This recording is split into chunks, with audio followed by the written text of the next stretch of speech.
सब तो पहला मूल मंत्र ते गुर मंत्र का अभ्यास करिए।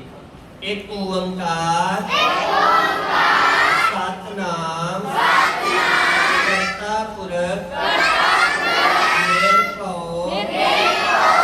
निर्वैर अकाल मूरत अजूनी सैभनु गुर प्रसाद जप आद सच जुगाद सच है भी सच नानक होसी भी सच।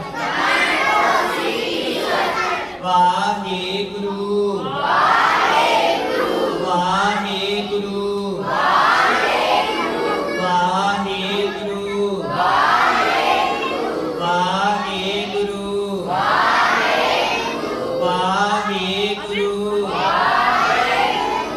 वाहेगुरु जी का खालसा वाहेगुरु जी की फतेह। गुरु प्यारिओ,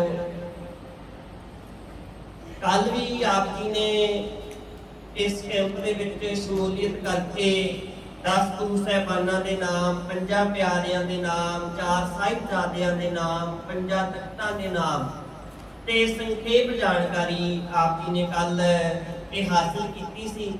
अज इस तो अगे आरंभता की जा रही है। सारे ही विद्यार्थियों को बेनती है कि सारिਆਂ ਦੇ ਕੋਲ कापी ते पेन जरूर होवे। कापी ते पेन हरेक विद्यार्थी के कोल जरूर होना चाहिए।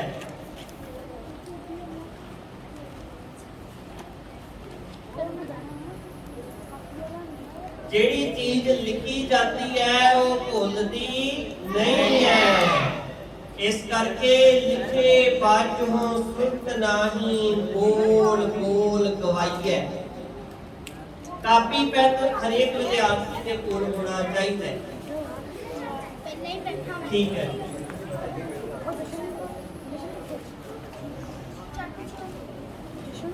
एक तो बेनती है कि एक तो शिकायत भी मिली है, कुछ विद्यार्थी हेठा ड्राइंग कर रहे हैं।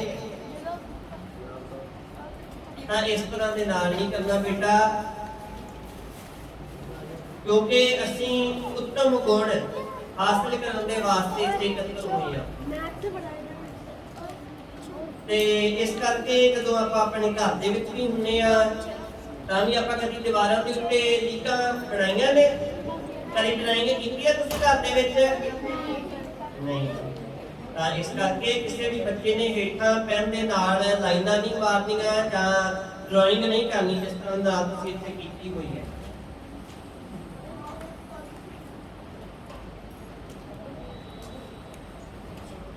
अच्छा जी, जेड़ा कल आपां पढ़िया सी वो तुहानूं सारिआं नूं याद है जी? हां जी। पूछ लईए जी? हां जी। सारिआं कोलों ही? हां जी। ठीक है। लिखिया भी है सारिआं ने? हां जी। फिर ते बहुत वधिया है जी। अच्छा, 10 गुरु साहिबानां दे आपां नाम कल कीते सीगे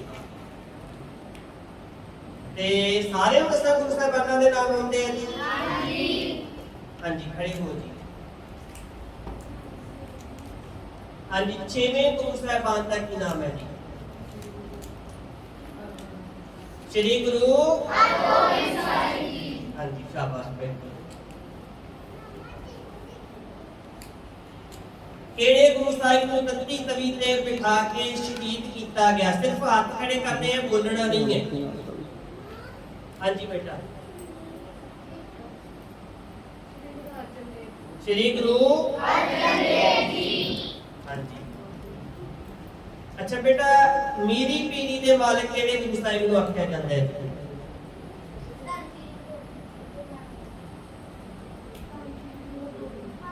श्री गुरु गोबिंद सिंह जी। सिंह नहीं बेटा, साहिब।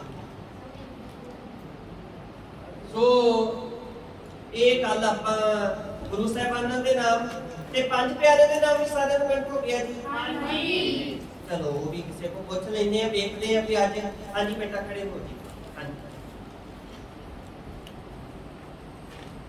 भाई दया सिंह जी, भाई धर्म सिंह जी, भाई हिमा सिंह जी, भाई मोहकम सिंह जी, भाई साहिब। ਹਾਂਜੀ ਸ਼ਾਬਾਸ਼ ਭਾਈ। ਤੇ ਪਹਿਲੇ ਪੈਰੇ ਦਾ ਕੀ ਨਾਮ ਹੈ ਜੀ?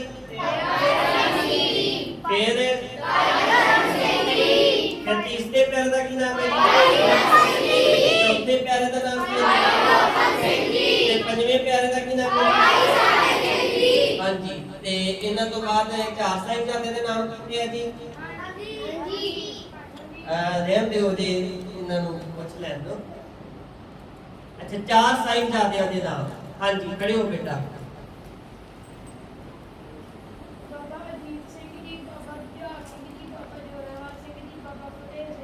ਹਾਂਜੀ ਸ਼ਾਬਾਸ਼। ਸਾਹਿਬਜ਼ਾਦਾ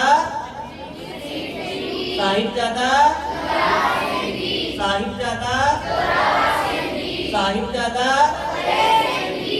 ਹਾਂਜੀ। ਤੇ ਪੰਜਾਂ ਤਖਤਾਂ ਦੇ ਨਾਮ ਕਿਹਨੂੰ ਹੁੰਦੇ ਆ? ਤਰਤੀਬਵਾਰ।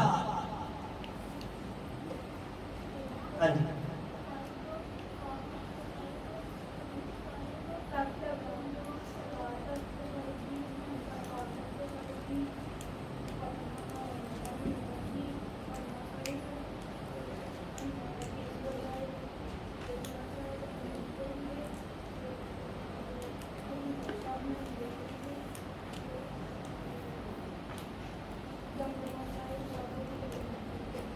ਸ਼ਾਬਾਸ਼।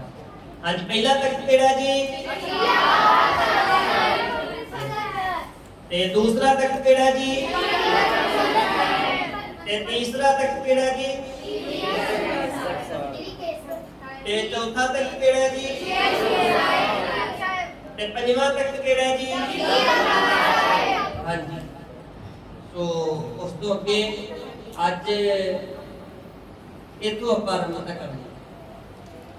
ਅੱਛਾ, ਜਦੋਂ ਬੇਟਾ ਸਿੱਖ ਜਿਹੜਾ ਹੈ ਸਿੱਖ ਨੂੰ ਮਿਲਦਾ ਹੈ,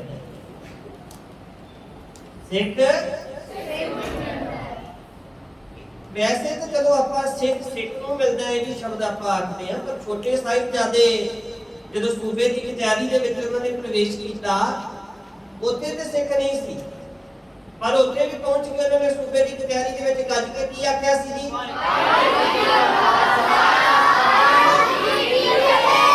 ਵਾਹਿਗੁਰੂ ਜੀ ਕਾ ਖਾਲਸਾ ਵਾਹਿਗੁਰੂ ਜੀ ਕੀ ਫਤਿਹ। ਇਹ ਵੀ ਇਤਿਹਾਸਕਾਰ ਲਿਖਦੇ ਆ ਕਿ ਦੋਨੋਂ ਭਰਾਵਾਂ ਨੇ ਇੱਕ ਦੂਜੇ ਵੱਲ ਨੂੰ ਖੜਾ ਕੀਤਾ, ਇੱਕ ਦੂਜੇ ਵੱਲ ਨੂੰ ਮੁਖ ਕਰਕੇ ਤੇ ਉਹਨਾਂ ਨੇ ਫਤਿਹ ਬੁਲਾਈ ਸੀ।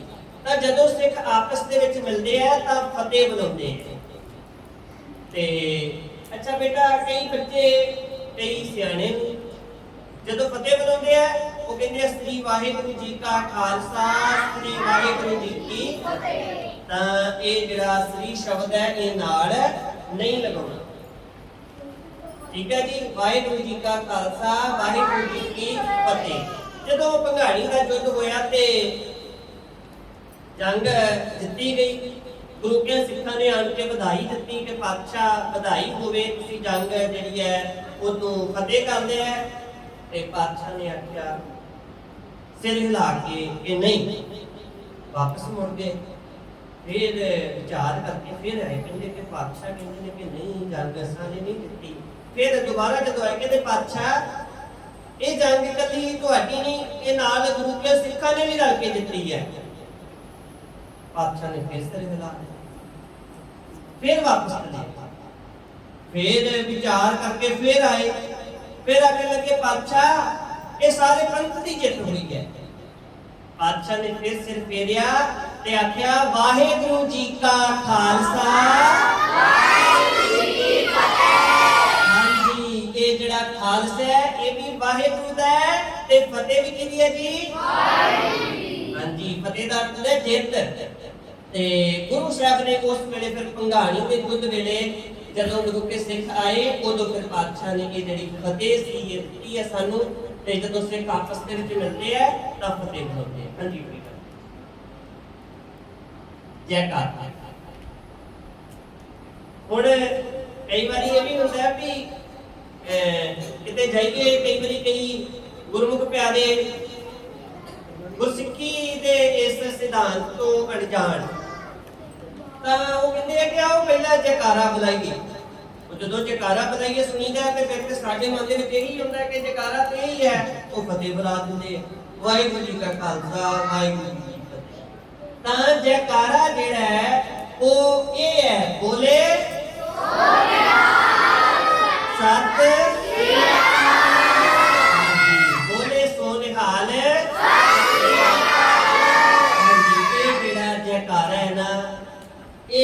ਜਿੱਤ ਦਾ ਪ੍ਰਤੀਕ ਹੈ। ਇਹ ਅਰਦਾਸ ਤੋਂ ਬਾਅਦ ਜਦੋਂ ਦੀਵਾਨ ਦੇ ਵਿੱਚ ਬੁਲਾਇਆ ਜਾਂਦਾ ਹੈ, ਜਦੋਂ ਸਿੱਖ ਜੰਗਾਂ ਯੁੱਧਾਂ ਦਾ ਸਮਾਂ ਸੀ, ਉਦੋਂ ਵੀ ਜੈਕਾਰਾ ਗਜਾ ਕੇ ਤੇ ਫਿਰ ਉਹ ਮੈਦਾਨੇ ਜੰਗ ਦੇ ਵਿੱਚ ਜੂਝਿਆ ਕਰਦੇ।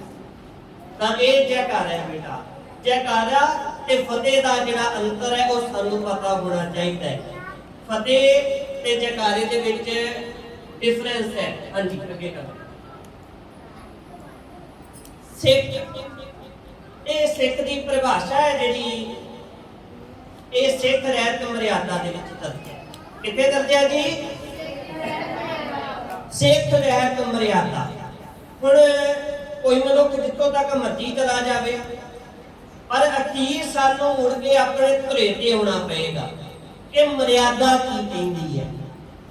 ਤਾਂ ਇਹ ਮਰਿਆਦਾ ਕਹਿੰਦੀ ਹੈ, ਸਿੱਖ ਦੀ ਪਰਿਭਾਸ਼ਾ ਮਰਿਆਦਾ ਨੇ ਇਹ ਦਿੱਤੀ ਹੋਈ ਹੈ ਸਿੱਖ ਰਹਿਤ ਮਰਿਆਦਾ ਦੇ ਵਿੱਚ। 1930 ਦੇ ਵਿੱਚ ਇਹ ਖਰੜਾ ਤਿਆਰ ਹੋਣਾ, ਵਿਚਾਰਾਂ ਹੋਣੀਆਂ, ਇਕੱਤਰਤਾਵਾਂ ਹੋਣੀਆਂ ਆਰੰਭ ਹੋਈਆਂ। 1945 ਦੇ ਵਿੱਚ ਜਾ ਕੇ ਸਿੱਖ ਰਹਿਤ ਮਰਿਆਦਾ ਦਾ ਇਹ ਖਰੜਾ ਵਿਦਵਾਨਾਂ ਦੇ ਵੱਲੋਂ ਤਿਆਰ ਕੀਤਾ ਗਿਆ। 1945 ਦੇ ਵਿੱਚ ਇਹ ਪੰਥ ਪ੍ਰਵਾਨਿਤ ਸਿੱਖ ਰਹਿਤ ਮਰਿਆਦਾ ਜਿਹੜੀ ਹੈ ਮੁਕੰਮਲ ਤੌਰ ਤੇ ਉੱਤੇ ਤਿਆਰ ਹੋ ਕੇ ਸਾਡੇ ਸਾਹਮਣੇ ਆਈ। ਤਾਂ ਕੁੱਲ 15 ਸਾਲਾਂ ਦਾ ਬੱਚੇ ਨੂੰ ਸਮਾਂ ਲੱਗਿਆ। ਗੱਲਾਂ ਨਹੀਂ ਕਰਨੀਆਂ, ਧਿਆਨ ਦਿਓ ਗੱਲ ਵੱਲ। 15 ਸਾਲਾਂ ਦੇ ਸਮੇਂ ਤੋਂ ਪਿੱਛੋਂ ਇਹ ਸਿੱਖ ਰਹਿਤ ਮਰਿਆਦਾ ਸਾਡੇ ਸਾਹਮਣੇ ਆਈ ਹੈ। ਇਹਦੇ ਤੇ ਬੜੀਆਂ ਇਕੱਤਰਤਾਵਾਂ ਹੋਈਆਂ, ਬੜੀਆਂ ਵਿਚਾਰਾਂ ਹੋਈਆਂ, ਬੜੇ ਗੁਰਮਤੇ ਹੋਏ, ਬੜੇ ਵੱਡੇ ਵਿਦਵਾਨ ਸੱਜਣ, ਬੜੀਆਂ ਦੇਸ਼ਾਂ ਵਿਦੇਸ਼ਾਂ ਦੇ ਵਿੱਚੋਂ ਵੱਖੋ ਵੱਖਰੀਆਂ ਰਾਵਾਂ ਲਈਆਂ ਗਈਆਂ। ਉਸ ਤੋਂ ਉਪਰੰਤ ਇਹ ਸਿੱਖ ਦੀ ਜਿਹੜੀ ਪਰਿਭਾਸ਼ਾ ਹੈ, ਇਹ ਸਿੱਖ ਹੈ ਕੀ, ਇਹਨੂੰ ਸਿੱਖ ਆਖਿਆ ਜਾਂਦਾ ਹੈ। ਤਾਂ ਜੋ ਇਸਤਰੀ ਜਾਂ ਪੁਰਸ਼ ਕੇਵਲ ਇੱਕ ਅਕਾਲ ਪੁਰਖ, ਕੇਵਲ ਇੱਕ ਅਕਾਲ ਪੁਰਖ ਤੇ 10 ਗੁਰੂ ਸਾਹਿਬਾਨ ਹੈ। ਸ੍ਰੀ ਗੁਰੂ ਨਾਨਕ ਦੇਵ ਜੀ ਤੋਂ ਲੈ ਕੇ ਤੇ ਸ੍ਰੀ ਗੁਰੂ ਗ੍ਰੰਥ ਸਾਹਿਬ ਜੀ ਤੇ 10 ਗੁਰੂ ਸਾਹਿਬਾਨ ਦੀ ਬਾਣੀ ਤੇ ਸਿੱਖਿਆ, ਬਾਣੀ ਤੇ ਸਿੱਖਿਆ ਤੇ ਦਸ਼ਮੇਸ਼ ਪਿਤਾ ਜੀ ਦੇ ਅੰਮ੍ਰਿਤ ਉੱਤੇ ਨਿਸ਼ਚਾ ਰੱਖਦਾ ਹੈ, ਤੇ ਦਸ਼ਮੇਸ਼ ਪਿਤਾ ਜੀ ਦੇ ਅੰਮ੍ਰਿਤ ਉੱਤੇ ਨਿਸ਼ਚਾ ਰੱਖਦਾ ਹੈ ਤੇ ਹੋਰ ਕਿਸੇ ਧਰਮ ਨੂੰ ਨਹੀਂ ਮੰਨਦਾ ਉਹ ਸਿੱਖ ਹੈ। ਇਹਦੇ ਵਿੱਚ ਪਿਆਰੇ ਵਿਦਿਆਰਥੀਓ ਇਹ ਗੱਲ ਧਿਆਨ ਦੇਣ ਯੋਗ ਹੈ। ਚਲੋ ਕਿਉਂਕਿ ਆਪਾਂ ਸਾਰੇ ਬੈਠੇ ਆ ਤੇ ਇਹਦੇ ਵਿੱਚ ਇਹ ਜਿਹੜੀਆਂ ਗੱਲਾਂ ਲਿਖੀਆਂ ਨੇ, ਹੁਣ ਅੰਮ੍ਰਿਤ ਛਕਣਾ ਜ਼ਰੂਰੀ ਹੈ ਤੇ ਗੁਰੂ ਸਾਹਿਬ ਸਾਨੂੰ ਇਹ ਹਦਾਇਤ ਕੀਤੀ ਹੈ। ਪਰ ਇੱਥੇ ਜਿਹੜੀ ਸਿੱਖ ਰਹਿਤ ਮਰਿਆਦਾ ਦੇ ਵਿੱਚ ਸ਼ਬਦ ਲਿਖਿਆ ਉਹ ਹੈ ਨਿਸ਼ਚਾ। ਇਹ ਪ੍ਰਮਾਣਿਤ ਰਹਿਤ ਮਰਿਆਦਾ ਹੈ, ਪੰਥ ਦੀ ਪ੍ਰਮਾਣਿਤ ਸਿੱਖ ਰਹਿਤ ਮਰਿਆਦਾ ਦੇ ਵਿੱਚ ਸ਼ਬਦ ਲਿਖਿਆ ਹੋਇਆ ਨਿਸ਼ਚਾ। ਤਾਂ ਨਿਸ਼ਚੇ ਦਾ ਕੀ ਮਤਲਬ ਹੈ? ਨਿਸ਼ਚੇ ਦਾ ਮਤਲਬ ਹੈ ਕਿ ਕੋਈ ਉਹ ਵੀ ਮਨੁੱਖ ਜਿਹੜਾ ਗੁਰੂ ਸਾਹਿਬਾਨ ਦੀ ਸਿੱਖਿਆ ਦੇ ਉੱਤੇ ਅਮਲ ਕਰਦਾ ਪਿਆ ਹੈ, ਗੁਰੂ ਗ੍ਰੰਥ ਸਾਹਿਬ ਜੀ ਮਹਾਰਾਜ ਜੀ ਦੀ ਬਾਣੀ ਨੂੰ ਪੜ੍ਹਦਾ ਹੈ, ਬਾਣੀ ਨੂੰ ਵਿਚਾਰਦਾ ਹੈ, ਸਮਝਦਾ ਹੈ, ਤੇ ਪਰ ਉਹਨੇ ਅਜੇ ਅੰਮ੍ਰਿਤ ਛਕਿਆ ਨਹੀਂ ਹੋਇਆ, ਪਰ ਇਹ ਕਹਿੰਦਾ ਕਿ ਮੇਰਾ ਨਿਸ਼ਚਾ ਹੈ, ਮੇਰਾ ਯਕੀਨ ਹੈ ਇਸ ਅੰਮ੍ਰਿਤ ਦੇ ਉੱਤੇ। ਹੁਣ ਤੇ ਇਵੇਂ ਦੇ ਵੀ ਆਪਾਂ ਵੇਖੀਦਾ ਕਿ ਸਾਡੇ ਪੰਥ ਦੇ ਵਿੱਚ ਇਦਾਂ ਦੇ ਕਈ ਵਿਦਵਾਨ ਪੈਦਾ ਹੋ ਗਏ ਜਿਹੜੇ ਜਾਪ ਸਾਹਿਬ ਦੀ ਬਾਣੀ ਦੇ ਉੱਤੇ ਕਿੰਤੂ ਪਰੰਤੂ ਕਰਨ ਲੱਗ ਪਏ ਆ।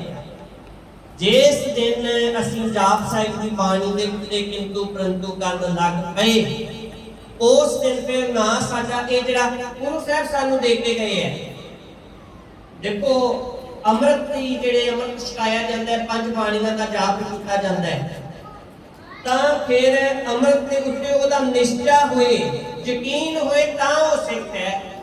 ਜੇ ਯਕੀਨ ਨਹੀਂ ਹੈ ਫਿਰ ਉਹ ਸਿੱਖ ਨਹੀਂ ਤੇ ਹੋਰ ਕਿਸੇ ਧਰਮ ਨੂੰ ਨਹੀਂ ਮੰਨਦਾ।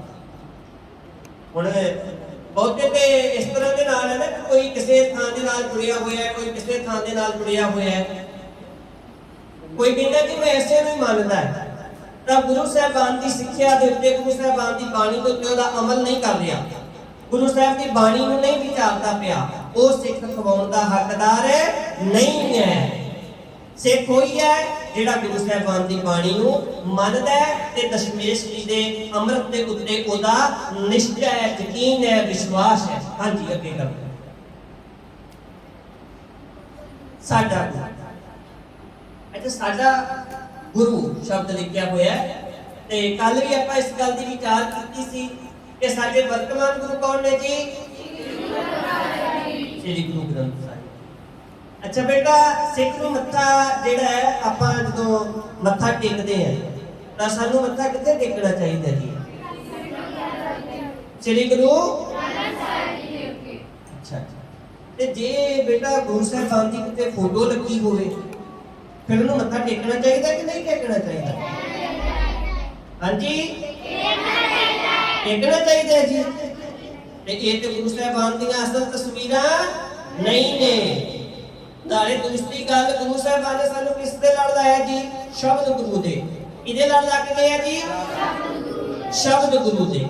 ਤਾਂ ਇਸ ਕਰਕੇ ਜਿਹੜੀਆਂ ਫੋਟੋਆਂ ਨੇ, ਭਾਵੇਂ ਗੁਰੂ ਸਾਹਿਬਾਨ ਦੀਆਂ ਨੇ, ਭਾਵੇਂ ਸਿੱਖ ਸ਼ਹੀਦਾਂ ਦੀਆਂ ਨੇ, ਤਾਂ ਸਾਨੂੰ ਉਹਨਾਂ ਤਸਵੀਰਾਂ ਨੂੰ ਮੱਥਾ ਨਹੀਂ ਟੇਕਣਾ ਚਾਹੀਦਾ।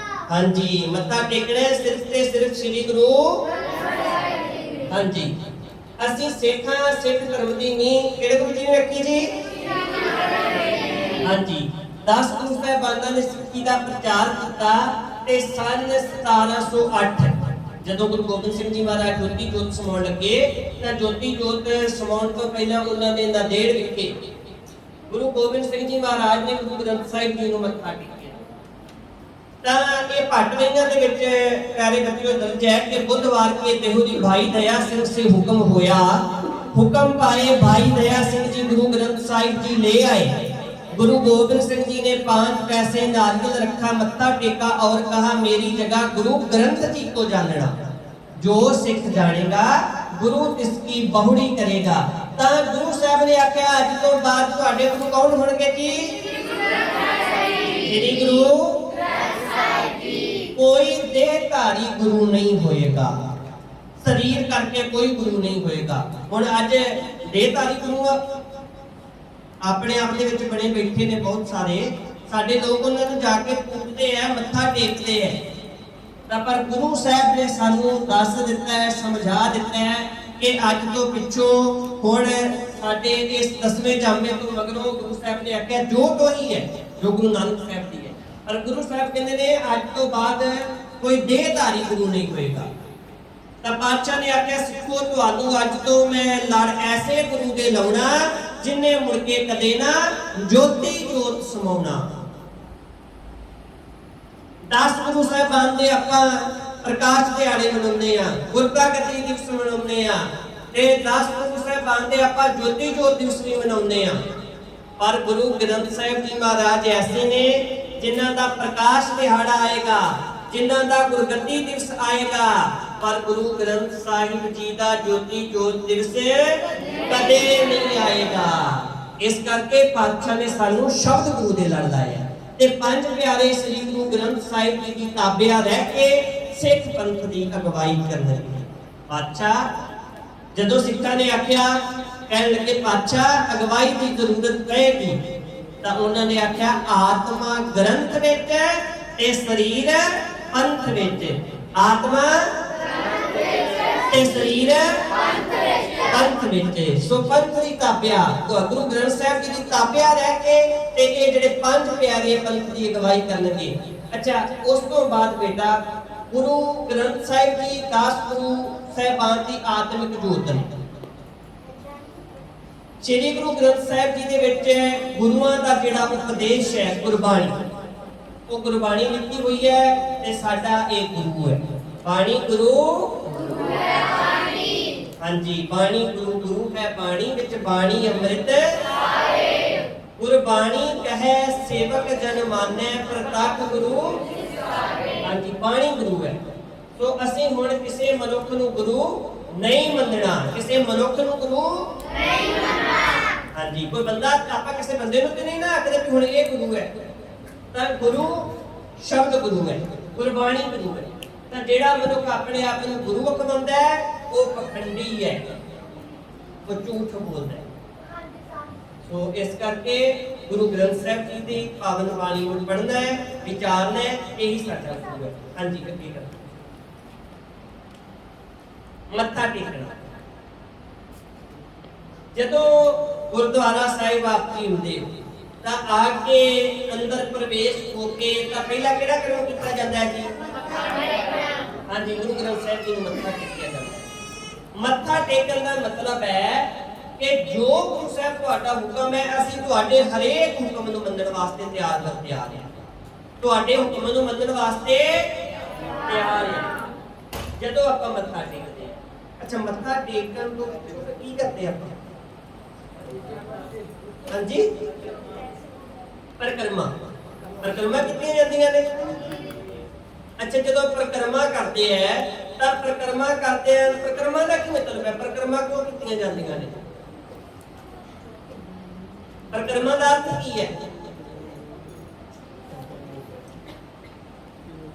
तो बेटा जिवें ब्याह शादियां के उपर तुसीं देखदे हो ना, माता पिता बच्चों विचों की भालदे हुंदे इस तरह तो नहीं पैसे नोट,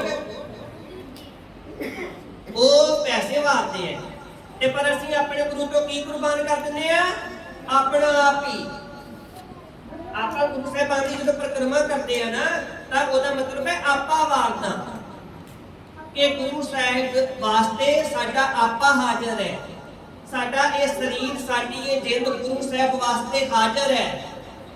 ਇਹਦਾ मतलब ये है परिक्रमा का कोई अर्थ है बेटा, मत्था टेकन का कोई अर्थ है?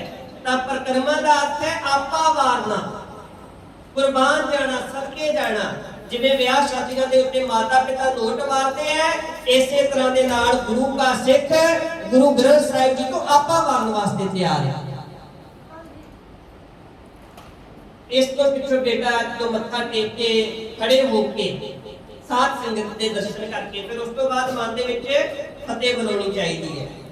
तो वो सिख भुल के भी किसी देहधारी नूं मत्था नहीं टेकदा।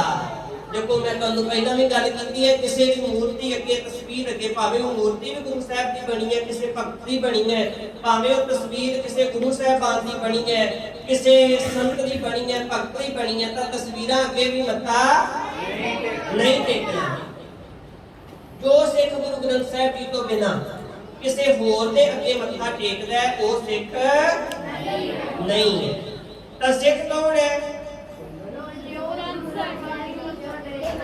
जो गुरु ग्रंथ साहिब जी को अपना गुरु मानता है, गुरु की सिक्ख्या के मुताबिक जीवन जीता है। सो सिख सखा बंधप है भाई, जे गुर के भाणे विच आवे। सो सिख सखा बंधप है भाई, जे गुर के भाणे विच आवे। अपने भाणे जो चले भाई, विछुड़ छोटा खावे। तां केवल असीं गुरु ग्रंथ साहिब जी नूं मत्था टेकना है, क्योंकि साडे गुरु हाँ जी गुरु ग्रंथ साहिब जी। हाँ जी अगे जदों अरदास तो बाद ग्रंथी सिंह हुक्मनामा लैण दे लई गुरु साहिब के मंगल के शब्द उचारदा है, तां सब नूं मान खेती काकर करके हुक्मनामा शुरू होने तो पहला जिथे भी जगह मिलती है बैठ जाना चाहिए। हुण ये बड़ी बेटा इंपॉर्टेंट गल है, बड़ी महत्वपूर्ण गल है। जदों हुक्मनामा लिया जाता है उदों संगत जिहड़ी है टिकती नहीं है, बैठती नहीं है। पर यह हुक्मनामा जदों लिया जाता है गुरु साहिब के पावन स्वरूप तो उदों आराम के नाल टेक के बैठ जाना चाहिए है। उदों भजन ही नहीं करनी चाहिए। कई तो ऐसे होंगे ना भी अरदास हो गई तो बस वो हुक्मनामा लैण वास्ते ग्रंथी सिंह जे मंगल के शब्द उचारता होंदा है, उदों संगत जिहड़ी है उठनी शुरू हो जाती है। तां इंज नहीं करना चाहिए। तुसीं अज भी दरबार साहिब जांदे होगे, सचखंड श्री हरिमंदिर साहिब विखे जदों हुक्मनामा लिया जाता है, एकाग्रता दे नाल संगत ऐन टिक के बैठ जाती है। ते अरदास दे विच भी कई वारी ये हुंदा कि इत्थे कई बच्चे वो शोर बड़ा मचाउंदे, पर इवें नहीं करना चाहिए, क्योंकि जिहड़ा अरदास करते हैं तो ओदा ध्यान एकाग्र रहे। दरबार साहिब भी जो अरदास होती है तो इस गल का विशेष तौर पर ध्यान रखा जाता है। किसी तरह के बाहरी शोर, कोई शोर शराबा नहीं होता। जो हुक्मनामा लिया जाता है तो उदों संगत टिक के आराम के नाल बैठ जाती है। इस वेले फिर मन के फुरने बंद करके संपूर्ण हुक्मनामा श्रवण करके फिर उठना चाहिए। मन के फुरने नूं बंद करके संपूर्ण हुक्मनामा श्रवण करके। हुण मन के फुरने बंद करने औखे बड़े, लिखना सौखा है, क्योंकि मन जिहड़ा है ना प्यारे विद्यार्थियों, एक मनुख के मन दे विच एक दिन विच तकरीबन 60,000 फुन्ने पैदा होंदे हैं। कितने फुन्ने पैदा होंदे हैं जी? 60,000 फुन्ने पैदा होंदे हैं। तां ये जिहड़ा मन दा फुन्न है ना, ये अफुर अवस्था, ये बड़ी वड्डी गल है। जिथे मन दे विच कोई फुन्ना ना रहे, पर सानू एकाग्रता दे नाल बैठ के जरूर श्रवण करना चाहिए, अपना ध्यान जरूर टिकाउण की कोशिश करनी चाहिए है। ये ऐसी नहीं है कि मन के फुन्ने बंद नहीं होंगे, ये अवस्था बढ़ जाती है, ये अवस्था बढ़ जाती है कि बाणी में सुनिया जाए, पढ़िया जाए, विचारिया जाए। ते इस समय कोई भी गलबात या कोई होर कार्य नहीं करना चाहिए। देखो असल दे विच ना जिहड़ी आपां गल करदे पए हैं, जो लिखिया होया ते इहदा अर्थ ये है कि आपां नाल दे नाल नूं आपां भी विचारीए, क्योंकि मन समझावन काल ने कछुअक पढ़िया ज्ञान। तां अगर किसी प्राणी ने गुरु साहिब ने अगे मत्था नहीं टेकिया, वो बाद टेक सकता है हुक्मनामे तो बाद। हुक्मनामा श्रवण करदिआं तुमना फिरना नहीं चाहिए, आराम के नाल टेक के गुरु दा हुक्म दा हुक्मनामा शब्द है ना, गुरु दा हुक्म। पहला बेटा इहदे वास्ते ना शब्द इतिहास दे विच जिहड़ा आया वो है आवाज। आवाज़ शब्द ही होंदा है ना, फरमान शब्द ही आपां कहंदे आ जो गुरु दा आ फरमान आया है। फरमान शब्द भी वरतिया जाता रहा, आवाज़ा शब्द भी वरतिया जाता रहा ते वाक भी वरतिया जाता रहा। इस करके क्योंकि पहला जो पहला हुक्मनामा लिया गया उदों शब्द वरतिया गया, बुढ़ा साहिब खोलो ग्रंथ लिहो आवाज सुने संत, तां उदों शब्द आवाज़ा आवाज वरतिया जाता रहा। तां इतिहास दे विच जो इतिहासिक घटना का जिक्र होता है उत्थे शब्द होता है वाक। तू गुरु ग्रंथ सच्ची है दे, सिख संगत को वाक सच दे, तां उत्थे वाक शब्द आया इतिहास दे विच। इसे तरह दे नाल फिर इस समय दे नाल ये हुक्मनामा शब्द होने दे विच आया है। फरमान शब्द भी आपां वरतते हैं। हां जी अगे कर लो। हां जी प्रसादा छकना, प्रसादा छकना। वैसे रोटी खाने वेले लिखिया असल दे विच ना वो एक मैनू ये भी गल कहते हैं कि डॉक्टर इंद्रजीत सिंह गोगो ने कहते होंगे भी वो कोई गया किते वो कहते भी रोटी खाओगे, कहते खांदियां ते जाइना भी होंदियां पर छकांगे। इस करके ये जिहड़ा प्रसादा छकण वेले, प्रसादा छकण वेले, प्रसादा छकण वेले अरदास करनी चाहिए है। हुण प्रसादा छकण वेले ये ते नहीं भी ध्यान किसी होर पासे चलिया जांदा है कि अज की बनिया है, पहला की छकीए, इस तरह दे नाल है कि पहले शुक्र करते हो, शुकराना करते हो गुरु साहिब का शुकराना। ताकि पहला पातशाह का शुकराना करके फिर प्रसादा छकना चाहिए। प्रसादा जो छकिया जाता है, सौंद नहीं गए, जागदे हो सारे जी? हां जी। नींद नहीं आउंदी किसी नूं? नहीं। ठीक है ते आओ एक मैं तुहाडे नाल एक हादसा साझा करदा। इहदे पे कोई जवाई जिहड़ा सी वो गया अपने सहुरे गया ते पुराने जमाने दे विच चुल्हे दे उपर जिहड़ी सੱਸ सी वो प्रसादा पका रही सी। वो जवाई बैठा प्रसादा उत्ते चौंके दे विच छकदा पिया ते प्रसादा जदों छकदा पिया ते उहने वेखिया खीर भी बनाई, खीर बनाई हुई है ते प्रसादा उन्हें दे दिता। प्रसादा वो छकदा पिया है, उन्हें देखा कि खीर ते दित्ती नहीं, खीर ते मैनूं छकण नूं दित्ती नहीं, हुण की आखे कि मैनूं खीर भी दिओ। ते उन्हें आख्या कहंदा भी मैं ना जदों राह च हुंदा पिया सी ना ते राह च हुंदिया सप बड़ा लंमा ते सੱਸ कहण लगी कि किन्ना क लंमा सी। वो कहंदा ओ खीर वाली पतीली तक, और खीर वाली पतीली तक पाव के खीर का चेता करवाता भी ये नहीं जे दित्ती है जी। इस करके ये बेटा जो प्रसादा छकना ते गुरु का शुक्र मनाउणा है ता काम क्रोध अर लोभ मोह बिन सजाए हमेव नानक प्रभ शरणागति कर प्रसाद गुरुदेव। जय प्रसाद छत्ती अमृत खाहे तेस ठाकुर को नानक पुस्तरियां पकाइयां पाइयां थाले बाहे जिनी गुरु मनाया। तो ये सानू अरदास करनी चाहिए पातशाह के चरणों के विच, शुकराना करना चाहिए कि पातशाह कहते भी महाराजा रणजीत सिंह ने प्रसादा गुरु के साकरे महाराजा रणजीत सिंह ने प्रबंध किया। वो जो प्रसादा छकते पे तो प्रसादा छक के उन्होंने अरदास की, कह लगे पातशाह दाना पानी गुरु का ते टहल सेवा सिख सेवका। महाराजा रणजीत सिंह कहते मेरा ते विच नाम ही नहीं आया, मेरा ते विच ये दाना पानी गुरु का ते टहल सेवा सिख सेवका दी, मेरा ते विच नाम ही कोई नहीं। वो कहते जो तू कोई कार्य ही नहीं कीता ते तेरा विच नाम कादा है। इस करके सेवा करने वाले टहलियां का जिक्र होंदा है जो अरदास की जाती है कि पातशाह जिन्हां ने टहल की है, जिन्हां ने सेवा की है ते दाना पानी गुरु दा।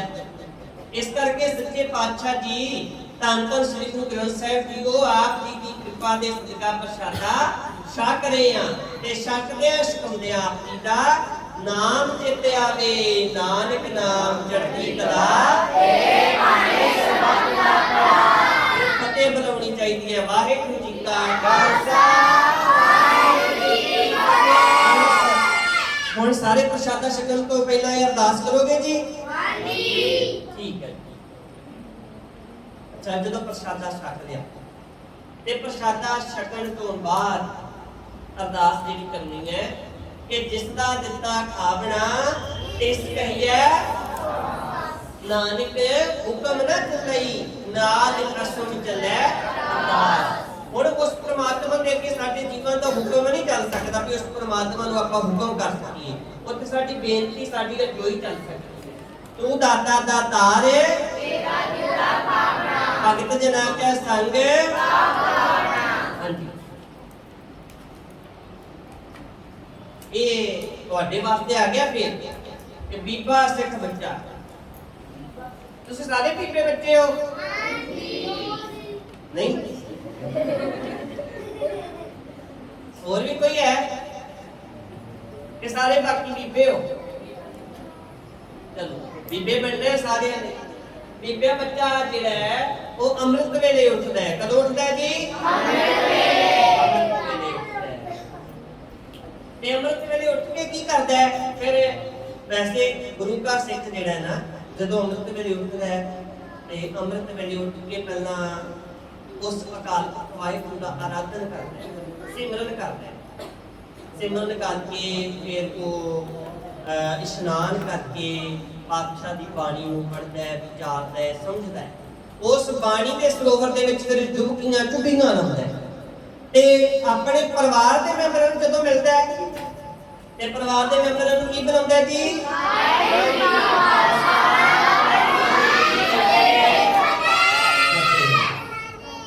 अच्छा तुसीं सारे फतेह बनाउंदे हो जी? नहीं झूठ नहीं बोलना,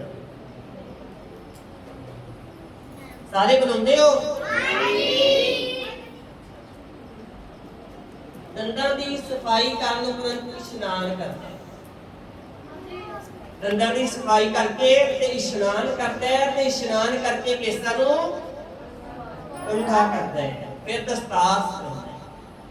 अच्छा बेटा जदों ये सारा ना ये आ गया कि सिख जिहड़ा है ओदी रहणी दा संबंध आ गया किस तरह दी होवे है ना। सिख रहत मर्यादा दे विच ये गल बड़ी स्पष्ट लिखी हुई है कि किरपान ते कशहरे तो छुट सिख दी पोशाक के उत्ते कोई पाबंदी नहीं है, पाप पहरावा जिवें दा मर्जी पहन सकदा है। ते ये गल लिखी हुई है नाल कि सिख बीबियां दस्तार सजाउण जां ना सजाउण दोवें ठीक है। ये गल सिख रहत मर्यादा दे विच लिखी हुई है कि जरूरी नहीं कि जिन्हें सीस दे उत्ते दस्तार सजाई है आपां ओनू ही सिख मनना है। ओदे उत्ते ये लिखिया होया बीबियां वास्ते ओदे च विशेष जिहड़ा दर्ज है कि सिख बीबियां दस्तार सजाउण जां ना सजाउण दोवें ठीक है। ते जिहड़े सजाउंदे ओ ते मुबारक है, ओ ते बड़ी वड्डी गल है, गुरु दी बड़ी वड्डी बख्शिश है उन्हां दे उत्ते। इस करके बेटा चुप करके आराम के नाल श्रवण करो। अच्छा, ये बेटा मैं गल तां कर रहा कि कई बच्चे, कई सियाणे भी, कई बच्चियां भी जो गुरु घर जाती है, मैं दस्तार से आ रहा तो दस्तार का एक इतों पॉइंट तो मैं पोशाक पल लैके आएगा कि साडा पहरावा किवें दा होना चाहिए। गुरु साहब ने बाणी दे विच भी ये गल स्पष्ट की है कि बाबा होर पैवल खुशी खुआर जित पैथ है तन पीड़िए मन मह चलै विकार। ਤਾਂ ਉਹ ਜਿਹਾ ਪਹਿਰਾਵਾ ਨਹੀਂ ਪਹਿਨਣਾ ਚਾਹੀਦਾ ਜਿਸ ਨੂੰ ਪਹਿਨਣ ਦੇ ਨਾਲ ਸਰੀਰ ਨੂੰ ਵੀ ਤੰਗੀ ਰਹੇ ਤੇ ਮਨ ਦੇ ਵਿੱਚ ਵੀ ਵਿਕਾਰ ਪੈਦਾ ਹੋਣ। ਤੇ ਉਹ ਹੁਣ ਜਦੋਂ ਆਪਾਂ ਵੇਖਦੇ ਆ ਕਈ ਬੱਚੇ, ਕਈ ਬੀਬੀਆਂ, ਕਈ ਵੱਡੀ ਉਮਰ ਦੀਆਂ ਲੜਕੀਆਂ ਜਦੋਂ ਗੁਰੂ ਘਰ ਵਿੱਚ ਆਉਂਦੀਆਂ ਤਾਂ ਫਿਰ ਉਹ ਸਰੀਰ ਨੂੰ, ਆਪਣੇ ਸਰੀਰ ਨੂੰ ਦੁੱਖ ਦੇਣ ਵਾਲੀ ਗੱਲ ਹੈ। ਜਦੋਂ ਪਹਿਰਾਵਾ ਗੁਰਮਤਿ ਦੇ ਅਨੁਸਾਰੀ ਨਹੀਂ ਹੈ ਤਾਂ ਫਿਰ ਉਸ ਸਰੀਰ ਨੂੰ ਦੁੱਖ ਦਿੱਤਾ ਜਾ ਰਿਹਾ ਹੈ। ਤਾਂ ਅਜਿਹਾ ਪਹਿਰਾਵਾ ਜਿਹੜਾ ਉਹ ਨਹੀਂ ਪਾਉਣਾ ਚਾਹੀਦਾ। ਗੁਰੂ ਘਰ ਵਿੱਚ ਜਦੋਂ ਆਉਂਦੇ ਹੋ, ਖਾਸ ਕਰਕੇ ਜਿਹੜੇ ਬੱਚੇ ਕੈਪਰੀਆਂ ਪਾ ਕੇ ਆਉਂਦੇ, ਛੋਟੇ ਜਿਹੜੇ ਆ ਆਪਣੀ ਪੋਸ਼ਾਕ ਪਹਿਨ ਕੇ ਆਉਂਦੇ ਆ, ਤਾਂ ਘੱਟੋ ਘੱਟ ਆਪਣੀ ਤੁਸੀਂ ਪੈਂਟ ਜਿਹੜੀ ਆ ਉਹ ਪਾ ਕੇ ਆਇਆ ਕਰੋ ਤੇ ਪਜਾਮਾ ਕੁੜਤਾ ਪਾ ਕੇ, ਉਹ ਹੋਰ ਵਧੀਆ ਗੱਲ ਹੈ। ਉਹ ਫਿਰ ਕੀ ਹੁੰਦਾ ਕਿ ਕਈਆਂ ਨੇ ਨਾ ਬਹੁਤੇ ਉੱਚੇ ਕੱਪੜੇ ਪਹਿਨੇ ਹੁੰਦੇ ਆ, ਜਦੋਂ ਗੁਰਦੁਆਰਾ ਸਾਹਿਬ ਆਉਂਦੇ ਆ ਤੇ ਕਈ ਬੱਚੀਆਂ ਵੀ ਤੇ ਸਿਰ ਵੀ ਜਿਹੜਾ ਹੈ ਉਹ ਕੱਜਿਆ ਨਹੀਂ ਹੁੰਦਾ, ਕੋਈ ਆਪਣੇ ਨਾਲ ਚੁੰਨੀ ਲੈ ਕੇ ਨਹੀਂ ਆਉਂਦੀਆਂ। ਫਿਰ ਕੀ ਹੁੰਦਾ ਕਿ ਰੁਮਾਲ ਤੇ ਆਉਂਦਾ, ਉਹ ਰੁਮਾਲ ਸੀਸ ਦੇ ਉੱਤੇ ਰੱਖਿਆ ਹੁੰਦਾ ਤੇ ਉਹ ਫਿਰ ਜਦੋਂ ਮੱਥਾ ਟੇਕਣਾ ਇੱਕ ਧਿਆਨ ਉੱਪਰ ਰੁਮਾਲ ਵੱਲ ਰਹਿੰਦਾ ਤੇ ਇੱਕ ਹੇਠਾਂ ਰਹਿੰਦਾ ਕਿ ਜਿਹੜਾ ਪਹਿਨਿਆ ਹੋਇਆ ਉਹ ਕਿਤੇ ਉੱਪਰ ਤਾਂ ਨਾ ਹੋਵੇ। ਇਸ ਕਰਕੇ ਇਹ ਸਾਨੂੰ ਆਪਣੇ ਪਹਿਰਾਵੇ ਦਾ ਧਿਆਨ ਦੇਣਾ ਚਾਹੀਦਾ ਹੈ। ਗੁਰੂ ਘਰ ਵਿੱਚ ਆਉਂਦੇ ਆ ਤਾਂ ਪਹਿਰਾਵਾ ਗੁਰਮਤਿ ਅਨੁਸਾਰ ਹੀ ਹੋਣਾ ਚਾਹੀਦਾ ਹੈ। इस करके फिर दस्तार सजाउंदा है, दस्तार सजाउंदा है, फिर गुरु का सिख की करता है जी, दस्तार सजाउंदा है। हाँ जी, केसां नूं कंघा करदा है, दस्तार सजाउंदा है। दस्तार सजा के फिर गुरबाणी का पाठ करता है। फिर की करता है जी, गुरबाणी का पाठ। हाँ जी, फिर वो बाणियां पढ़दा है, अमृत वेले दियां गुरु साहब के चरणों के नाल जुड़दा है, सिमरन करता है। फिर गुरुद्वारे जाता है तो गुरुद्वारे जाके मत्था टेक के कीर्तन सुनता है। हुण इहदा मतलब ये नहीं है कि ਇਹਦਾ ਮਤਲਬ ਇਹ ਨਹੀਂ ਹੈ ਕਿ ਹੁਣ ਜੇ ਇਹ ਆਕੀ ਆਪਾਂ ਕਿ ਉਹ ਗੁਰਦੁਆਰਾ ਸਾਹਿਬ ਗਿਆ ਮੱਥਾ ਟੇਕਿਆ ਉੱਥੇ ਤੇ ਕੀਰਤਨ ਹੁੰਦਾ ਹੀ ਨਹੀਂ ਹੈ ਜੀ। ਉੱਥੇ ਜਦੋਂ ਆਪਾਂ ਅੰਮ੍ਰਿਤ ਵੇਲੇ ਜਾਂਦੇ ਆ ਉੱਥੇ ਤੇ ਇਕੱਲਾ ਪਾਠ ਹੁੰਦਾ, ਕੀਰਤਨ ਤੇ ਹੁੰਦਾ ਨਹੀਂ ਹੈ। ਤੇ ਇਹਦੇ ਵਿੱਚ ਲਿਖਿਆ ਕੀਰਤਨ ਸੁਣਦਾ ਹੈ। ਤਾਂ ਗੁਰੂ ਪਿਆਰਿਓ, ਕੀਰਤਨ ਦਾ ਅਖਰੀ ਅਰਥ ਕੀਰਤੀ ਵੀ ਹੈ, परमात्मा की सिफत सलाह करनी, ਉਹਦੀ ਸਿਫਤ ਸਲਾਹ ਦੇ ਗੀਤ ਗਾਉਣੇ, ਕੀਰਤੀ ਕਰਨੀ। ਜਿਹੜਾ ਗ੍ਰੰਥੀ ਸਿੰਘ ਪਾਠ ਕਰਦਾ ਪਿਆ ਹੈ, ਗੁਰਬਾਣੀ ਨੂੰ ਪੜ੍ਹਦਾ ਪਿਆ ਹੈ, ਉਹ ਇੱਕ ਉਹਦੀ ਕੀਰਤੀ ਹੋ ਰਹੀ ਹੈ। ਕੀਰਤਨ ਦੀ ਵਿਸ਼ੇਸ਼ ਪਰਿਭਾਸ਼ਾ ਜਿਹੜੀ ਸਿੱਖ ਰਹਿਤ ਮਰਿਆਦਾ ਵਿੱਚ ਅੰਕਿਤ ਹੈ ਉਹ ਇਹ ਹੈ ਕਿ ਗੁਰਬਾਣੀ ਨੂੰ ਰਾਗਾਂ ਵਿੱਚ ਗਾਇਨ ਕਰਨ ਨੂੰ ਕੀਰਤਨ ਕਿਹਾ ਜਾਂਦਾ ਹੈ। ਤੇ ਉਹਦੇ ਵਿੱਚ ਇਹ ਵੀ ਗੱਲ ਲਿਖੀ ਹੈ ਕਿ ਬਾਹਰ ਦੀਆਂ ਜੋਟੀਆਂ ਲਾ ਕੇ, ਧਾਰਨਾਵਾਂ ਲਾ ਕੇ ਜਿਹੜਾ ਕੀਰਤਨ ਹੈ ਉਹ ਨਹੀਂ ਕਰਨਾ ਚਾਹੀਦਾ। ਉਸ ਤੋਂ ਪਿੱਛੋਂ ਬੇਟਾ ਗੁਰਦੁਆਰੇ ਜਾ ਕੇ ਮੱਥਾ ਟੇਕ ਕੇ ਕੀਰਤਨ ਜਦੋਂ ਸੁਣਦਾ ਹੈ ਤਾਂ ਫਿਰ ਘਰ ਆ ਕੇ ਨਾਸ਼ਤਾ ਕਰਕੇ ਸਕੂਲ ਨੂੰ ਜਾਂਦਾ ਹੈ। ਨਾਸ਼ਤਾ ਕੀ ਹੁੰਦਾ ਬੇਟਾ? ਹਾਂਜੀ, ਬ੍ਰੇਕਫਾਸਟ। ਮੈਂ ਕਿਹਾ ਸ਼ਾਇਦ ਪੰਜਾਬੀ ਦੇ ਵਿੱਚ ਕਈ ਬੱਚੇ ਐਸੇ ਵੀ ਹੁੰਦੇ ਨਾ ਕਿ ਨਾਸ਼ਤਾ ਕੀ ਹੁੰਦਾ ਹੈ ਉਹਨਾਂ ਨੂੰ ਪਤਾ ਨਹੀਂ ਹੁੰਦਾ। ਸਕੂਲ ਦੀ ਪੜ੍ਹਾਈ ਫਿਰ ਦਿਲ ਲਾ ਕੇ ਕਰਦਾ ਹੈ, ਸਕੂਲ ਦੀ ਪੜ੍ਹਾਈ ਵੀ ਦਿਲ ਲਾ ਕੇ ਕਰਦਾ ਹੈ। ਸਕੂਲੇ ਜਾ ਕੇ ਵੀ ਬੜੇ ਆਰਾਮ ਦੇ ਨਾਲ ਸੋਹਣਾ ਉਹਦਾ ਵਿਹਾਰ ਹੁੰਦਾ ਹੈ ਟੀਚਰਾਂ ਦੇ ਨਾਲ। ਸਕੂਲ ਦੇ ਵਿੱਚ ਜੋ ਸਮਝਾਇਆ ਜਾ ਰਿਹਾ ਇਕਾਗਰਤਾ ਦੇ ਨਾਲ। ਬੇਟਾ ਇੱਕ ਗੱਲ ਜ਼ਰੂਰ ਹੈ, ਜਿਹੜਾ ਬੱਚਾ ਅੰਮ੍ਰਿਤ ਵੇਲੇ ਨਾਲ ਉੱਠਦਾ ਹੈ ਨਾ, ਅੰਮ੍ਰਿਤ ਵੇਲੇ ਉੱਠ ਕੇ ਬਾਣੀ ਪੜ੍ਹਦਾ ਹੈ ਨਾ, ਉਹ ਬੱਚਾ ਇਸ ਗੱਲ ਦੀ ਵੀ ਗਾਰੰਟੀ ਹੈ ਕਿ ਉਹ ਪੜ੍ਹਾਈ ਵਿੱਚ ਵੀ ਲਾਇਕ ਹੁੰਦਾ। ਉਹ ਬੱਚਾ ਪੜ੍ਹਾਈ ਵਿੱਚ ਲਾਇਕ ਹੁੰਦਾ ਜੀ। ਬੜੇ ਸਾਡੇ ਕੋਲੋਂ ਨਾ ਬਹੁਤ ਸਾਰੇ ਇਵੇਂ ਦੇ ਵਿਦਿਆਰਥੀ ਇਦਾਂ ਦੀਆਂ ਬੜੀਆਂ ਮਿਸਾਲਾਂ ਸਾਡੇ ਕੋਲ ਆਉਂਦੀਆਂ ਨੇ ਜਿਹੜੇ ਕਹਿੰਦੇ ਆਪਾਂ ਸਾਨੂੰ ਇੰਨਾ ਸਮਾਂ ਹੋ ਗਿਆ ਸਹਿਜ ਪਾਠ ਕਰਦਿਆਂ ਹੋਇਆਂ ਨੂੰ, ਤੇ ਜਿਹੜੇ ਬੱਚੇ ਸਹਿਜ ਪਾਠ ਕਰਦੇ ਪਏ ਆ, ਕੋਈ ਪੰਜਾਬ ਤੋਂ ਪਹਿਲੇ ਨੰਬਰ ਤੇ ਆ ਰਿਹਾ ਹੈ, ਕੋਈ ਪੰਜਾਬ ਤੋਂ ਦੂਸਰੇ ਨੰਬਰ ਤੇ ਆ ਰਿਹਾ ਹੈ, ਕੋਈ ਬੱਚਾ ਕਿਸੇ ਟੈਸਟ ਦੀ ਤਿਆਰੀ ਕਰਦਾ ਹੋਇਆ ਉਹ ਟੈਸਟ ਕਲੀਅਰ ਕਰਕੇ इस तरह के नाल वो बख्शिश पूरी हो रही है उन्होंने। स्कूल की पढ़ाई भी मान ला की करनी है, उस तो पिछों की है कदे किसी नाल लड़ना। पर तुसी इत्थे भी लड़दे सी, मेरा ख्याल है लड़ते हो कि नहीं? नहीं लड़ते। फिर कदे किसी नूं गाला नहीं करता, कदे किसी नूं गाला हाँ जी नहीं करता, माड़ा नहीं बोलता, किसी नूं गाला नहीं करता, ते हर किसी दे नाल मिठा बोलदा। मिठा बोलना भी सुभाਅ दा बड़ा वड्डा गुण है। ते कदे झूठ नहीं बोलदा, झूठ नहीं बोलदा। ये बीबे बच्चे दे गुण है। ये तुसीं देख लो कि ਇਹਦੇ ਵਿੱਚ ਤੁਹਾਡੇ ਤੇ ਕਿਹੜੇ-ਕਿਹੜੇ ਗੁਣ ਹੈਗੇ ਆ ਤੇ ਕਿਹੜੇ ਨਹੀਂ ਹੈਗੇ। ਜਿਹੜੇ ਨਹੀਂ ਹੈਗੇ ਉਹ ਤੁਸੀਂ ਧਾਰਨ ਕਰ ਲੈਣੇ। ਤੇ ਸਰੀਰਕ ਕਸਰਤ ਤੇ ਖੇਡਾਂ ਦੇ ਵਿੱਚ ਹਿੱਸਾ ਲੈਂਦਾ ਹੈ। ਸਰੀਰਕ ਕਸਰਤ ਤੇ ਖੇਡਾਂ ਵਿੱਚ ਹਿੱਸਾ ਲੈਂਦਾ ਹੈ। ਬੇਟਾ ਗੁਰੂ ਅੰਗਦ ਦੇਵ ਜੀ ਮਹਾਰਾਜ ਨੇ ਕੱਲ ਇਸ ਗੱਲ ਦੀ ਵਿਚਾਰ ਕੀਤੀ ਸੀ ਕਿ ਉਹਨਾਂ ਨੇ ਮੱਲ ਅਖਾੜੇ ਇਹ ਪਰੰਪਰਾ ਸ਼ੁਰੂ ਕੀਤੀ ਸੀ ਕਿ ਉਸ ਪ੍ਰਮਾਤਮਾ ਦਾ ਜੇ ਸਿਮਰਨ ਕਰਨਾ ਹੈ ਤੇ ਜੇ ਉਹਦਾ ਆਰਾਧਨ ਕਰਨਾ ਹੈ ਤੇ ਦੇਹੀ ਜਿਹੜੀ ਹੈ ਸਰੀਰ ਵੀ ਨਿਰੋਆ ਹੋਣਾ ਚਾਹੀਦਾ ਹੈ, ਤੰਦਰੁਸਤ ਹੋਣਾ ਚਾਹੀਦਾ ਹੈ। ਜੇ ਸਰੀਰ ਤੰਦਰੁਸਤ ਹੋਏਗਾ ਤੇ ਟਿਕ ਕੇ ਆਰਾਮ ਦੇ ਨਾਲ ਗੁਰੂ ਸਾਹਿਬ ਦੀ ਪਾਵਨ ਬਾਣੀ ਨੂੰ ਪੜ੍ਹ ਸਕਦੇ ਆ। ਜਿਉਂ-ਜਿਉਂ ਅਵਸਥਾ ਬੇਟਾ ਵੱਧਦੀ ਜਾਂਦੀ ਹੈ, ਜਿਉਂ ਬੰਦਾ ਬਜ਼ੁਰਗ ਹੁੰਦਾ ਜਾਂਦਾ ਹੈ ਨਾ, ਤਿਉਂ-ਤਿਉਂ ਸਰੀਰ ਦਾ ਬਲ ਜਿਹੜਾ ਨਾ ਉਹ ਘਟਦਾ ਜਾਂਦਾ। ਜਿਹੜਾ ਜਪਿਆ ਹੋਇਆ ਜਵਾਨੀ ਵਿੱਚ ਅਸਰ ਹੈ ਨਾ, ਜਿਹਨੇ ਜਵਾਨੀ ਦੇ ਵਿੱਚ ਜਪਿਆ ਹੈ ਨਾ, ਜਿੰਨੀ ਮਹਾਨਤਾ ਉਹਦੀ ਹੈ ਬਜ਼ੁਰਗੀ ਦੇ ਵਿੱਚ ਜਿੰਨੇ ਜਾ ਕੇ ਜਪਿਆ ਉਨੀ ਮਹਾਨਤਾ ਨਹੀਂ ਹੈ। ਕਿਉਂ ਮਹਾਨਤਾ ਹੈ? ਕਿਉਂਕਿ ਜਵਾਨੀ ਦੇ ਵਿੱਚ ਅੱਜ ਵੇਖੀਦਾ ਹੈ ਕਿ ਜਿੱਥੇ ਅੰਮ੍ਰਿਤ ਸੰਚਾਰ ਹੋ ਰਿਹਾ ਹੈ ਉਹਦੇ ਅੰਮ੍ਰਿਤ ਸੰਚਾਰ ਦੇ ਵਿੱਚ ਕੌਣ-ਕੌਣ ਸ਼ਾਮਿਲ ਹੋ ਰਿਹਾ? ਜਾਂ ਤਾਂ ਛੋਟੀ ਉਮਰ ਦੇ ਬੱਚੇ ਹੁੰਦੇ ਆ ਜਾਂ ਬਜ਼ੁਰਗ ਹੁੰਦੇ ਆ, ਵਿਚਕਾਰ ਦਾ ਹੁੰਦਾ ਹੀ ਨਹੀਂ ਹੈ। ਜਵਾਨ ਕੋਈ ਵੀ ਬਹੁਤ ਘੱਟ ਲੱਭਦਾ ਹੈ। ਇਸ ਕਰਕੇ ਗੁਰਬਾਣੀ ਜਿਹੜੀ ਹੈ ਉਹਨੂੰ ਪੜ੍ਹਦਾ ਹੈ, ਖੇਡਾਂ ਦੇ ਵਿੱਚ ਹਿੱਸਾ ਲੈਂਦਾ ਹੈ। ਖਾਸ ਕਰਕੇ ਬੇਟਾ ਇਹ ਖੇਡਾਂ ਬਹੁਤ ਜ਼ਿਆਦਾ ਜ਼ਰੂਰੀ ਨੇ। ਹਰ ਰੋਜ਼ ਗੁਰਬਾਣੀ ਦਾ ਪਾਠ ਤੇ ਸ਼ਬਦ ਜਿਹੜਾ ਹੈ ਉਹ ਕੰਠ ਕਰਦਾ ਹੈ, ਯਾਦ ਕਰਦਾ ਹੈ। ਅੱਛਾ ਤੁਹਾਨੂੰ ਸਾਰੇ ਬੱਚੇ ਨੂੰ ਜਪਜੀ ਸਾਹਿਬ ਦੀ ਬਾਣੀ ਕੰਠ ਹੈ ਜੀ? ਹਾਂਜੀ। ਇਸ ਕਰਕੇ ਬਾਣੀ ਕੰਠ ਵੀ ਹੈ ਬੇਟਾ, ਗੁਰਬਾਣੀ ਕੰਠ ਸਦਾ ਬੈਕੁੰਠ, ਸਦਾ ਜਿਹੜਾ ਬੈਕੁੰਠ ਹੈ, ਸਦਾ ਮਨੁੱਖ ਦੇ ਅੰਦਰ ਆਨੰਦ ਬਣਿਆ ਰਹਿੰਦਾ ਜਿਨ੍ਹਾਂ ਨੂੰ ਗੁਰਬਾਣੀ ਕੰਠ ਹੈ। ਜਿੱਥੇ ਮਰਜ਼ੀ ਜਦੋਂ ਮਰਜ਼ੀ ਜਾਂਦੇ ਆ, ਆਉਂਦੇ ਆ, ਬੈਠਦੇ ਆ, ਉੱਠਦੇ ਆ, ਗੁਰਬਾਣੀ ਪੜ੍ਹ ਸਕਦੇ ਹੋ ਜੇ ਕੰਠ ਹੈ ਤੇ ਕਦੇ ਨੰਗੇ ਸਿਰ ਨਹੀਂ। ਸ਼ਾਮ ਨੂੰ ਰਹਿ ਰਾਸ ਦਾ ਪਾਠ ਭੈਣ ਭਰਾਵਾਂ ਦੇ ਨਾਲ ਮਿਲ ਕੇ ਕਰਦਾ ਹੈ। ਸ਼ਾਮ ਨੂੰ ਕਿਹੜਾ ਪਾਠ ਕਰਦਾ ਹੈ ਜੀ? ਰਹਿ ਰਾਸ। ਤੇ ਰਾਤ ਨੂੰ ਸੌਣ ਤੋਂ ਪਹਿਲਾਂ ਕਿਹੜੀ ਬਾਣੀ ਪੜ੍ਹਦਾ ਹੈ? ਹਾਂਜੀ। ਤੇ ਹਰ ਸਮੇਂ ਹਰ ਵੇਲੇ ਪ੍ਰਮਾਤਮਾ ਨੂੰ ਵਾਹਿਗੁਰੂ ਨੂੰ ਆਪ ਸਕਦਾ।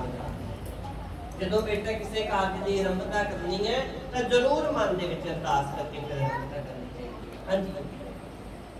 ਅੱਗੇ ਸਾਡਾ ਸਾਂਝਾ ਪਰਿਵਾਰ ਖਾਲਸਾ ਪੰਥ। ਸਾਡਾ ਕਿਹੜਾ ਪੰਥ ਹੈ ਜੀ? ਖਾਲਸਾ ਪੰਥ। ਖਾਲਸਾ ਪੰਥ। ਅੱਛਾ ਬੇਟਾ ਖਾਲਸਾ ਕੀ ਹੁੰਦਾ ਹੈ? ਖਾਲਸਾ ਕੀ ਹੁੰਦਾ ਹੈ?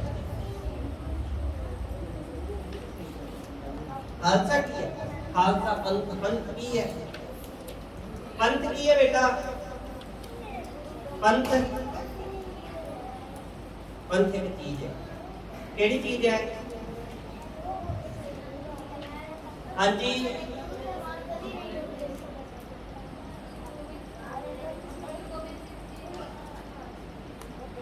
बेटा पंथ शब्द जेड़ा है ना, अच्छा पंथ दे अर्थ वास्ते रस्ता भी हुंदा है, पर इत्थे जेड़ा ये पंथ ना एक छोटी जी मैं तुहानू गल दसदा भी अंग्रेजां ने जदों पंजाब के उत्ते कब्जा किया, पंजाब के उत्ते कब्जा किया ते वो वेखदे आ भी आपां सारे भारत के उत्ते इन्ना समां आपां पहला कब्जा कर लिया, ये पंजाब दे जाए पंजाब दे सिख किस तरह दे है। उन्होंने आख्या कि इन्हां दे उत्ते स्टडी करनी चाहिए है। उन्होंने बंदे वक्को वक्रे तरह के ला दिते, किसी ने लगा दिता कि इन्हां दे ग्रंथ की घोख करो, पड़ताल करो, इहदा अध्ययन करो कि ये गुरु ग्रंथ साहिब जी की पावन बाणी दे विच की है। किसी ने किसी कारज ते ला दिता, किसी ने किसी कारज दे उत्ते ला दिता भी सारी स्टडी सिखां दे उत्ते करनी है। वो एक अंग्रेज जिहड़ा है ਮਾਝੇ ਦੇ ਏਰੀਏ ਦੇ ਵਿੱਚ ਜਦੋਂ ਗਿਆ ਤੇ ਉਹ ਵੇਖਦਾ ਹੈ ਕਿ ਉਹ ਇੱਕ ਸਿੱਖ ਸੀਗਾ। ਸਿੱਖ ਜਿਹੜਾ ਹੈ ਉਹ ਆਪਣਾ ਕੰਮ ਕਰਦਾ ਪਿਆ, ਦਾਤਰੀ ਹੱਥ ਦੇ ਵਿੱਚ ਫੜੀ ਹੋਈ ਹੈ ਤੇ ਜਾ ਕੇ ਅੰਗਰੇਜ਼ ਕਹਿੰਦਾ ਉਹ, ਕਿਉਂਕਿ ਉਸ ਵੇਲੇ ਉਹ ਹਿੰਦੀ ਅੰਗਰੇਜ਼ੀ ਜਿਹੜੀ ਸੀ ਉਹ ਹਿੰਦੀ बोलन लग पे, हिंदी ਜਿਹੜੀ ਸੀ ਉਹ ਇਸ ਤਰ੍ਹਾਂ ਨਹੀਂ ਹੁੰਦੀ ਸੀ, थोड़ा अंग्रेजी का दाल गट दिया करके वो जाके ना तुम्हारे में जो पंथ क्या होता है, वो कहते तुम्हारे में जो पंथ क्या होता है। ਤੇ ਜਦੋਂ ਉਹਨੇ ਇਹ ਆਖਿਆ ਤੇ ਜਿਹੜਾ ਸਿੱਖ ਸੀ ਜਿਹਨੇ ਹੱਥ ਦੇ ਵਿੱਚ ਦਾਤਰੀ ਫੜੀ ਹੋਈ ਇੱਕਦਮ ਖੜਾ ਹੋ ਕੇ ਕਹਿੰਦਾ ਪੰਥ ਪੰਥ ਪੰਥ। ਉਹ ਕਹਿੰਦਾ ਮੈਨੂੰ ਸਮਝ ਲੱਗ ਗਈ, ਮੈਨੂੰ ਸਮਝ ਲੱਗ ਗਈ ਹੈ। ਤਾਂ ਸਮਝ ਇਹ ਲੱਗੀ ਹੈ बेटा पंथ एक जज्बा है, पंथ एक ये साडे अंदर ना जज्बा है ते ये है साडा पंथ। पंथ किहड़ा है साडा? खालसा। खालसा दा प्योर, ਅਸੀਂ ਸਾਰੇ ਇੱਕੋ ਪਰਿਵਾਰ ਦੇ ਮੈਂਬਰ ਹਾਂ ਤੇ ਖਾਲਸਾ ਪੰਥ ਸਾਡਾ ਸਾਂਝਾ ਪਰਿਵਾਰ ਹੈ। ਹੁਣ ਦੇਖੋ ਮੁਆਫ ਕਰਨਾ, ਸਾਡਾ ਜਿਹੜਾ ਪੰਥ ਹੈ ਨਾ, ਮੈਂ ਇੱਕ ਹੀ ਗੱਲ ਕਰਦਾ ਹੁੰਦਾ ਵੀ शाखावां बड़ियां ने, कोई मिशनरी है, कोई टकसाली है, कोई किसी संप्रदा वाला है, कोई किसी संप्रदा वाला है। आपस दे विच कई झगड़ते रहंदे है, किसी छोटियां छोटियां गल्लां तो लड़ते रहंदे है। तां इवें नहीं करना चाहिए। ये पंथ जिहड़ा है ना, एक गुरु नानक साहब दा सिੱਖੀ ਦਾ बूटा है, ਇਹਦੇ ਵਿੱਚ ਵੱਖੋ ਵੱਖਰੀਆਂ ਤਰ੍ਹਾਂ ਦੇ ਫੁੱਲ ਨੇ। ਉਹ ਕੋਈ ਕਿਸੇ ਤਰ੍ਹਾਂ ਦਾ ਫੁੱਲ ਹੈ, ਕੋਈ ਕਿਸੇ ਤਰ੍ਹਾਂ ਦਾ ਫੁੱਲ ਹੈ। ਇਸ ਦੇ ਲਈ ਵੀ ਜਿਹੜਾ कोई मिशनरी वाला है वो आखते सारा टकसाल वाला गलत है, जो कोई टकसाल वाला है वो आखते मिशनरी सारे गलत है। तां इंज नहीं है, ये साडा पंथ है, ਅਸੀਂ ਸਾਰੇ ਪੰਥ ਦੇ ਮੈਂਬਰ ਹਾਂ। ਇਹ ਸਾਡੇ ਵਿੱਚ ਭਾਵਨਾ ਪ੍ਰਫੁੱਲਤ ਹੋਣੀ ਜ਼ਰੂਰੀ ਹੈ। ਅੱਛਾ, ਸਾਡੇ ਧਾਰਮਿਕ ਪਿਤਾ ਜੀ ਕੌਣ ਨੇ ਬੇਟਾ? ਧਾਰਮਿਕ ਪਿਤਾ ਕੌਣ ਨੇ? ਤੇ ਧਾਰਮਿਕ ਮਾਤਾ ਕੌਣ ਨੇ? ਸਾਡਾ ਜਨਮ ਸਥਾਨ ਕਿਹੜਾ ਹੈ ਜੀ? ਅਸੀਂ ਕਿੱਥੋਂ ਦੇ ਵਾਸੀ ਹਾਂ? ਹਾਂਜੀ, ਅਨੰਦਪੁਰ ਸਾਹਿਬ ਦੇ ਵਾਸੀ। ਹਾਂਜੀ, ਪੰਜ ਕਾਰ ਇਹ ਗੁਰਸਿੱਖ ਨੇ ਪੰਜ ਕਕਾਰੀ ਵਰਤੀ ਹੈ ਧਾਰਨ। ਤਾਂ ਉਹ ਹੈ ਕੇਸ, ਕੰਘਾ, ਕੜਾ, ਕਛਹਿਰਾ ਤੇ ਕਿਰਪਾਨ। ਕੇਸ ਜਿਹੜੇ ਹੈ सब तो पहला ककार केड़ा है? केस। केस की ने गुरु दी मोहर, केस गुरु दी मोहर, केस गुरु दी मोहर ने। इन केसां दी खातर भाई तारू सिंह जी ने अपनी पुत्री ते लुहा दी, पर अपने सिੱਖੀ ਸਿਦਕ ਨੂੰ नहीं छड्डिया, अपने सिੱਖੀ सिदक ਨੂੰ नहीं छड्डिया। क्योंकि केस केसां दी बड़ी बड़ी महानता है सिੱਖੀ ਦੇ ਵਿੱਚ। दूसरा ककार है कंघा। ਕਿਹੜਾ जी? कंघा। हाँ, कंघा किस काम ਹੁੰਦਾ है? हाँ जी, केसां ਦੀ सफाई ਕਰਨ ਦੇ ਲਈ, ਸਵਾਰਨ ਵਾਸਤੇ। ਤਾਂ ਤੀਸਰਾ ਕਕਾਰ ਕਿਹੜਾ ਹੈ? ਕੜਾ। ਅੱਛਾ, ਕੜਾ ਜਿਹੜਾ ਹੈ ਇਹ ਕਿਹੜੇ ਹੱਥ ਵਿੱਚ ਪਹਿਨਣਾ ਚਾਹੀਦਾ ਹੈ? ਸੱਜੇ ਕਿ ਖੱਬੇ? ਸੱਜੇ ਹੱਥ ਦੇ ਵਿੱਚ। ਇਹ ਸਾਨੂੰ ਕੁਕਰਮ ਕਰਨ ਤੋਂ ਵਰਤਦਾ ਹੈ। चौथा ककार केड़ा जी? कछहरा। कछहरा सिख दे उच्चे ते सुच्चे आचरण का प्रतीक है कि सिख दा करैक्टर बड़ा उच्चा है। ते पंजवां ककार केड़ा जी? किरपान। केड़ा है जी? किरपान। बादशाह ने देखो नाम दिता किरपान, किरपा करना। जिथे जालम दी तलवार जेड़ी है मजलूम नूं कुचल के रख दिंदी है, उथे गुरु दी बख्शी हुई किरपान किरपा कर दिंदी है। ये किरपान है। तां गुरु प्यारिओ, किरपान जिहड़ी है ये सिख दी आजाद हस्ती दी प्रतीक है। ये सिख किसी दा गुलाम नहीं है। सो ये आजाद हस्ती दी प्रतीक है। कछहरा उच्चे सुच्चे आचरण का प्रतीक है। कड़ा जिहड़ा है वो सिख नूं कर्म करन तो वरतदा है। कंघा जिहड़ा केसां दी सफाई दे काम आउंदा है ते केस जिहड़े है गुरु दी मोहर ने।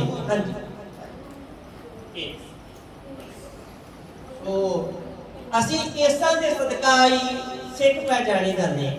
ਸਾਡੀ ਪਛਾਣ ਕੇਸਾਂ ਦੇ ਕਰਕੇ, ਸਾਡੀ ਦਸਤਾਰ ਦੇ ਕਰਕੇ, ਤਾਂ ਕੇਸਾਂ ਕਰਕੇ ਸਾਡੇ ਮਹਾਨ ਸ਼ਹੀਦਾਂ ਨੇ ਸ਼ਹੀਦੀਆਂ ਪ੍ਰਾਪਤ ਕੀਤੀਆਂ, ਪਰ ਕੇਸਾਂ ਦੀ ਬੇਅਦਬੀ ਨਹੀਂ ਹੋਈ। बेटा जो भाई मनीष सिंह जी का ना बंद कटन लगे ना, ते जलाद कहंदा कि हुण तुहाडा बंद कटते हैं।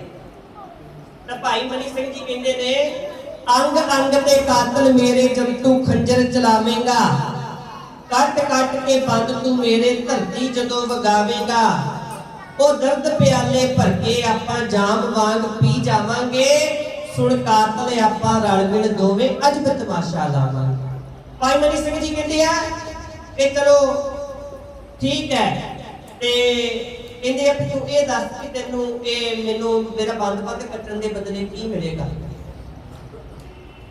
तो जलाद कहता है कि तुहाडा जदों मैं बंद कट्टांगा ना, ते मैनू कोई टोकरी आटे की मिल जाएगी, कोई प्रसादा पानी पकाने के वास्ते बच्चों का कोई इंतजाम हो जाएगा। ते भाई मनी सिंह जी कहता कि तुहानू बंद कटवा के की मिलेगा।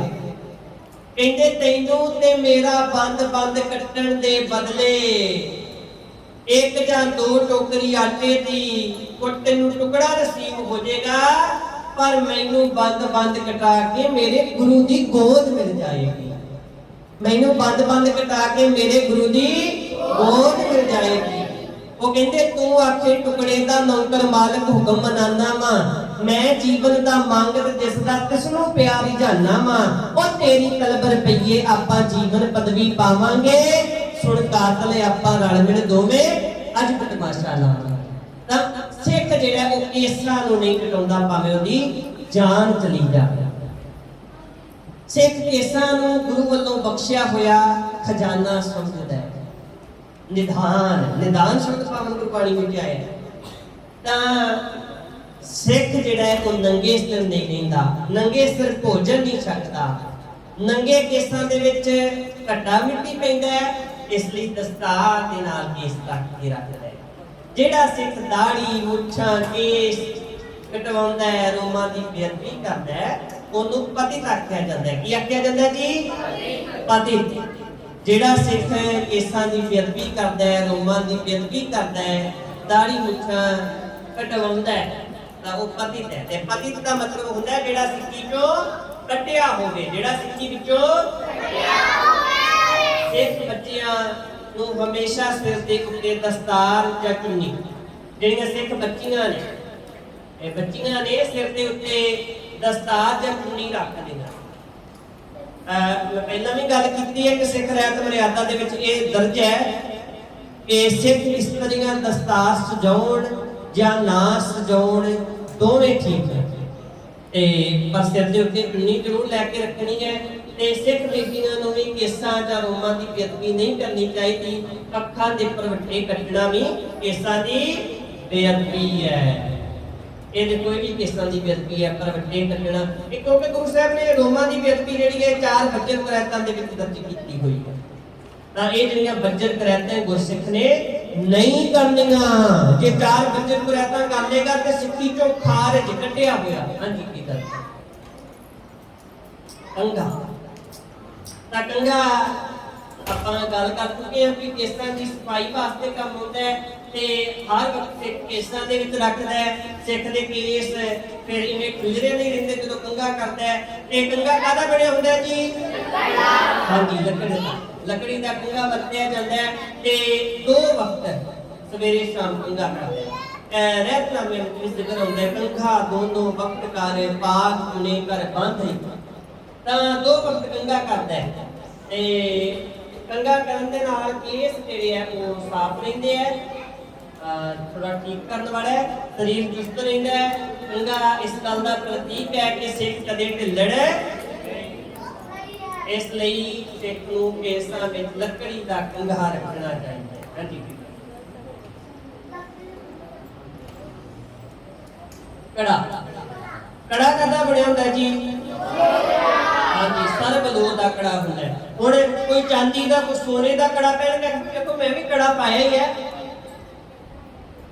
कड़ा ही है, ये सोने का है चांदी का, पर गुरु साहब ने सर्वलोह के कड़े वालों सानू आखे चांदी का सोने का पित्तल का वो जिहड़ा कड़ा है वो प्रवान नहीं है, क्योंकि एक सारता लियानी सी, बराबरता लियानी सी।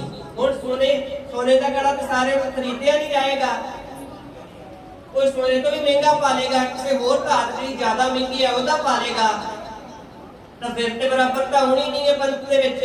पातशाह ने तां करके सर्वलोह दा कड़ा आख्या कि सर्वलोह दा कड़ा होए और ये होर किसी धात का बनया नहीं होना चाहिए। अच्छा कड़ा ते कईयां ते मौड़ियां भी बत्तियां हुंदियां ने,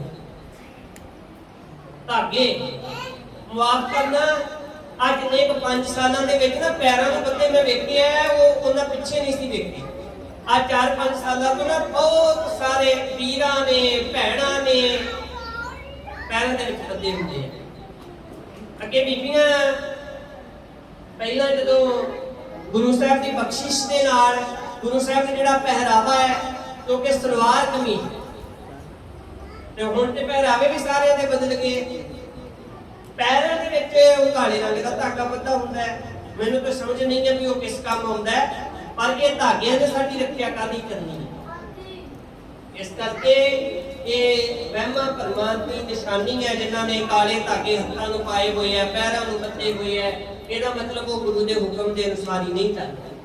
तो कड़ा ये साबित करता है कि सिख वहम भरम नहीं करता, ते कड़ा पाउणा हरेक गुरसिख दे लई जरूरी है। कशहरा ये बेटा कशहरा जिहड़ा है ये दूसरे दे नालों जिहड़ा ये वक्र है। जिवें कोई होर किसी ने कोई कच्छा पाया है, कोई निक्कर पाई है, कोई होर पहरावा पहने है तां ओहदे नालों ते वक्र है। ये कशहरे ते किरपान तो छुट बाकी पहरावे ते कोई पाबंदी नहीं है। ते सिख दा कशहरा उसके ऊंचे सुच्चे आचरण दा करैक्टर दा प्रतीक है। किरपान किरपान जिहड़ी है बहादुरी की निशानी है, सिख दी आजाद हस्ती की प्रतीक है, सिख किसी दा गुलाम नहीं है। ते कंगे कई बारी ना ये भी हुंदा कि कंगे दे नाल निੱਕੀ किरपान ਨੂੰ ਕਾਰ कईयां ने इत्थे किरपान दे नाल ही कंगा बंदा हुंदा है।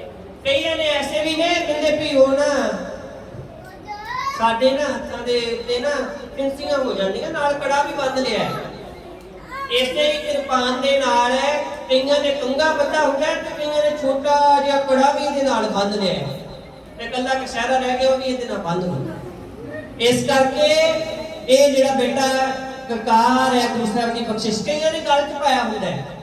ਇਹ ਵੀ ਦੇਖਿਆ ਕਈਆਂ ਨੇ ਡੋਰੀ ਜੀ ਦੇ ਨਾਲ ਨਾ ਛੋਟਾ ਜਿਹਾ ਕੰਗਾ ਛੋਟੀ ਜੀ ਇੰਨੀ ਕਿਰਪਾਨ ਵਾਂਗੂ ਬਣਾਈ ਉਹ ਸਾਡੀ ਕੀ ਰੱਖਿਆ ਕਰੇ ਤਾਂ ਉਹਨੂੰ ਕਕਾਰ ਨਹੀਂ ਰੱਖਿਆ ਜਾਂਦਾ। ਇਸੇ ਤਰ੍ਹਾਂ ਦੇ ਨਾਲ ਕਿਰਪਾਨ ਗਾਤਰੇ ਸਮੇਤ ਗਾਤਰਾ बेटा गात्रे समेत। अच्छा गात की ਹੁੰਦਾ गात्रा क्यों होता है? गात्रा गात शब्द ਹੁੰਦਾ है ना जाप शब्द पानी में गात